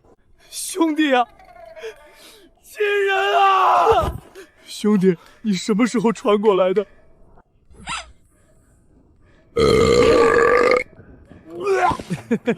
我这件匈奴衣服，不知道那人穿了多久。我刚穿的时候都差点吐了，你居然还敢往上蹭鼻涕！我2年前穿到苍兰县的，还好逃荒逃到了你的平阳县，不然早饿死了。你都来这么久了，没察觉平江县的不同，怎么不来平江县找我？你以为我没找过？我看到街上那面墙上的字，就知道有哥们先传来了。2年里，我往平天县跑了无数趟。你要不去平凉，要不带军出，回回失之交臂，所以昨晚我才从铁匠铺偷了2根螺纹钢杀过来。没办法，2县的事实在太多。对了，嘿，你昨晚那表现比吕布赵云还猛。哪里？那是我觉醒系统时给的一张猛将体验卡。什么？你也有系统？听你这口气，你也有？2000 years later， 还是你的系统好，无限物资。我这鬼系统没有僚机，一点用都没有。你这随机技能，万一随到个修仙功法，岂不长生不老？得了吧，架空历史，哪儿来的修仙功法？快看看，你系统这次都给你奖励了什么？发了，加了武力值，还给了好几套武功。有九阳神功、如来神掌没有？你想什么呢？就是赵云的百鸟朝凤枪法、8极拳、12路弹腿，剩下全家气力和敏捷了。牛批，大锤！你以后说不定能完成冠军侯封狼居孙的功绩。有你的无限物资，加上我的武力，咱们将来能打到天边去。对了，你不是缺空间吗？我这系统能给对出暗号的人加一个随身空间。我操，还真可以！2个系统居然兼容，真给我加了能抽奖的空间。快，抽奖！怎么样？抽出什么好东西了？唉，也不知道是不是穿这身契丹衣服的缘故，今天飞胸附体，抽出来的全是没用的玩意儿。哪有没用的玩意儿？只有没用对地方的东西。快说，抽着什么了？黑丝、高跟鞋、情趣内衣、印度神油，那是真够飞球的。这臭衣服你别穿了，欧皇来了都不敢附你的体。抽出这堆玩意儿，你的系统怕不是想让你开个情趣店吧？今天唯一有点用的就是这箱老台酸菜牛肉面了，晚点犒赏将士们，也让大伙解解馋。泡面，我做梦都想这一口。谁说这些是没用的玩意儿？我有办法了。什么办法？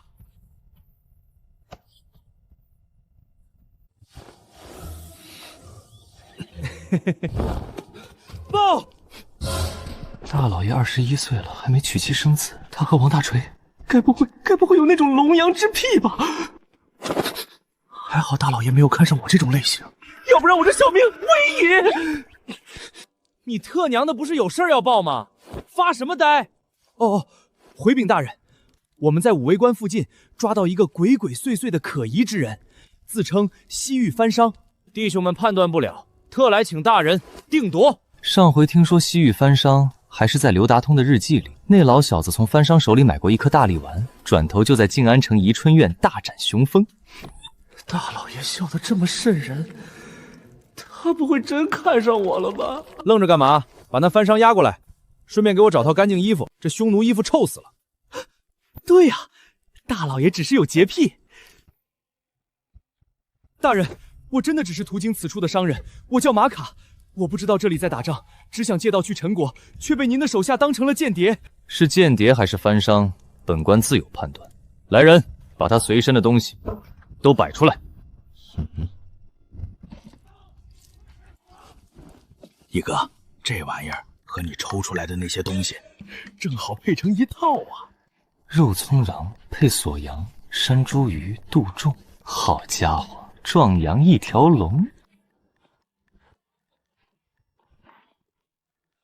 大人明鉴，这些玻璃杯是我千辛万苦收来的，本想带去陈国都市卖个好价钱。您若喜欢，我情愿送您一半。这药丸就是用地上这些药材做的，这便是我秘制的大力丸，您要不要试试？你觉得本官需要这玩意儿？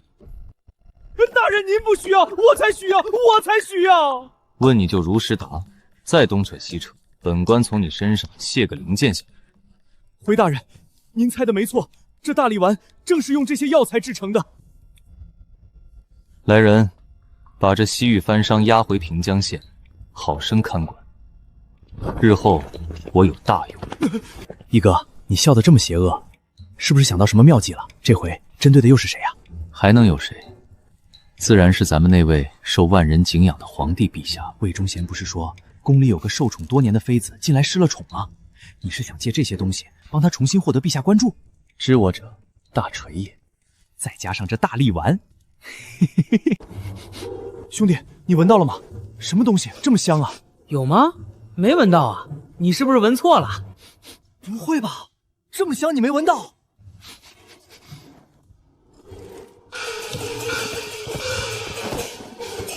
好你个老六！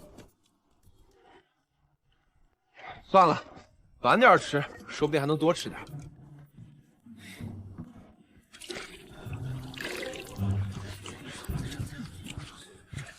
此番久战，众位将士，你们都辛苦了。为百姓服务。刚收到平江县快马捷报，他们用我留下的火牛阵大破匈奴契丹联军。如今武威关也被咱们夺回，匈奴人再也别想长驱南下，威胁我雍州腹地。大人万胜！万胜！万胜！为犒赏众将士的血害，本官特意备了酸菜牛肉面，外加羊肉汤。话不多说，开饭！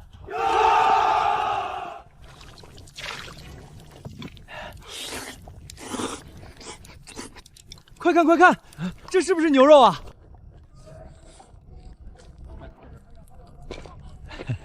来来来来，我帮你确认一下是不是牛肉。香嘞，美嘞，就是牛肉少了些。你这狗东西，得了便宜还卖乖，牛多金贵，厮杀耕牛是大罪。哼，关上5000人，你能吃到一块，烧高香去吧。哎，我这儿有牛肉。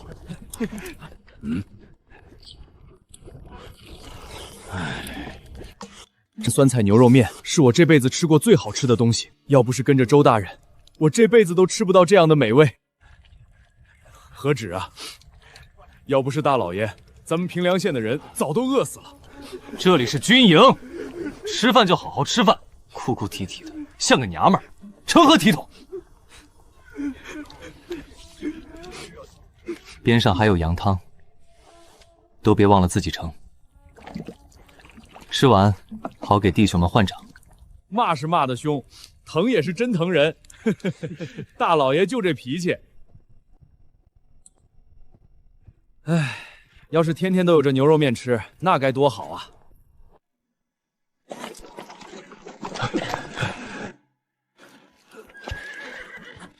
周大人，你没事就好。那武威关山高关险，易守难攻，绝非5000精兵就能攻取。虽然未能取得武威关，但周大人你的火牛阵击溃匈奴契丹数10万联军，如此以少胜多，古往今来将帅第一人。他说什么？林将军，我想你误会了，武威关也被我成功夺回了。什么？武威关已经被周大人您收复了？那为何此番回来的人如此之少？此次夺关，将士们虽有损伤，但无一人死亡。这些是先带回来休养的伤兵，另外4000余名将士还驻扎在关上。恕在下冒昧，敢问周大人，你是如何做到不折一人攻克武英关的？林将军忘了，在平凉时，我让钱大人收捡出来的那3000套契丹服饰。难道说，周大人你带着士兵假扮契丹人进了武威关？挑的都是会说契丹话的弟兄。我先率3000人赶着牛羊，用联军大胜的假消息骗开关门。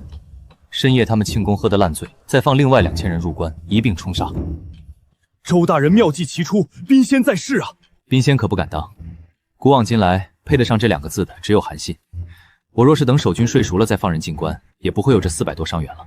打了这样的胜仗，他不庆功，先反思，难怪他总能赢。他想的永远比别人深一层。武威关已经收复，今后只要武威关不丢，匈奴人就再也别想直驱南下。周大人万岁！周大人万岁！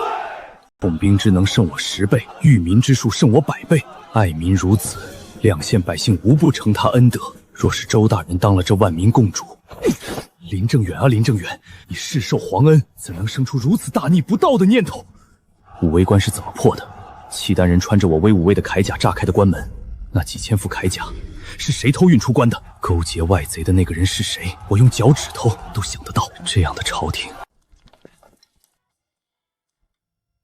老王，这是怎么了？大人，养殖场养了3年的1万多头牛，这几天能找回来的不到1000头，实不存疑，实不存疑呀！平江县城能保住不失，百姓不受贼人虐杀，你和你的养殖场当记一功。天生我材必有用，千金散尽还复来，更何况1万头牛呢？牛没了，咱们再养就是。大人放心，3年再给你养出1万头。大人，那人来了，说有要事相报。城中临时有急事，走。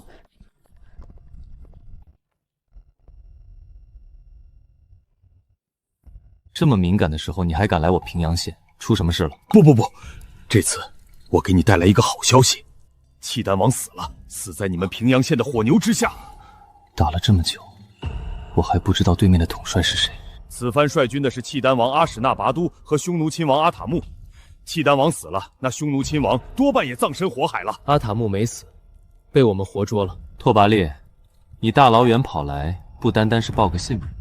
你上次问我的那个问题，现在我明确答复你，我的朋友。当我看到契丹王被火牛追杀的那一刻，我就有了取而代之的想法。我想当王，我想成为契丹人的王。有梦想，这不是好事吗？没有梦想的人，那跟咸鱼有什么分别？一哥这小子是不是在点我？当咸鱼有啥不好？要不是这2县没有勾灵，我早就天天勾灵听取了。凭我部落之力难，所以我想借你的力量，我的朋友助我一臂之力。你自己都说了，我是你的朋友，我不帮你，谁帮你？我听说你俘虏了10多万人，我想这你就不用想了。把人给你，就等于告诉草原你早和陈国人勾结。这场大败，他们第一个怪罪的就是你。人不能给，但粮食我可以给你。此次大败，多少部落失去了自保之力？你先吞小部落，再吞大部落，最后改换王庭。好，就按你的法子，一步一步来。未来的契丹王啊，等你登上王位，不会忘了你在平江县的兄弟吧？哈哈哈！等我成了契丹的王，你们要多少牛羊就有多少牛羊。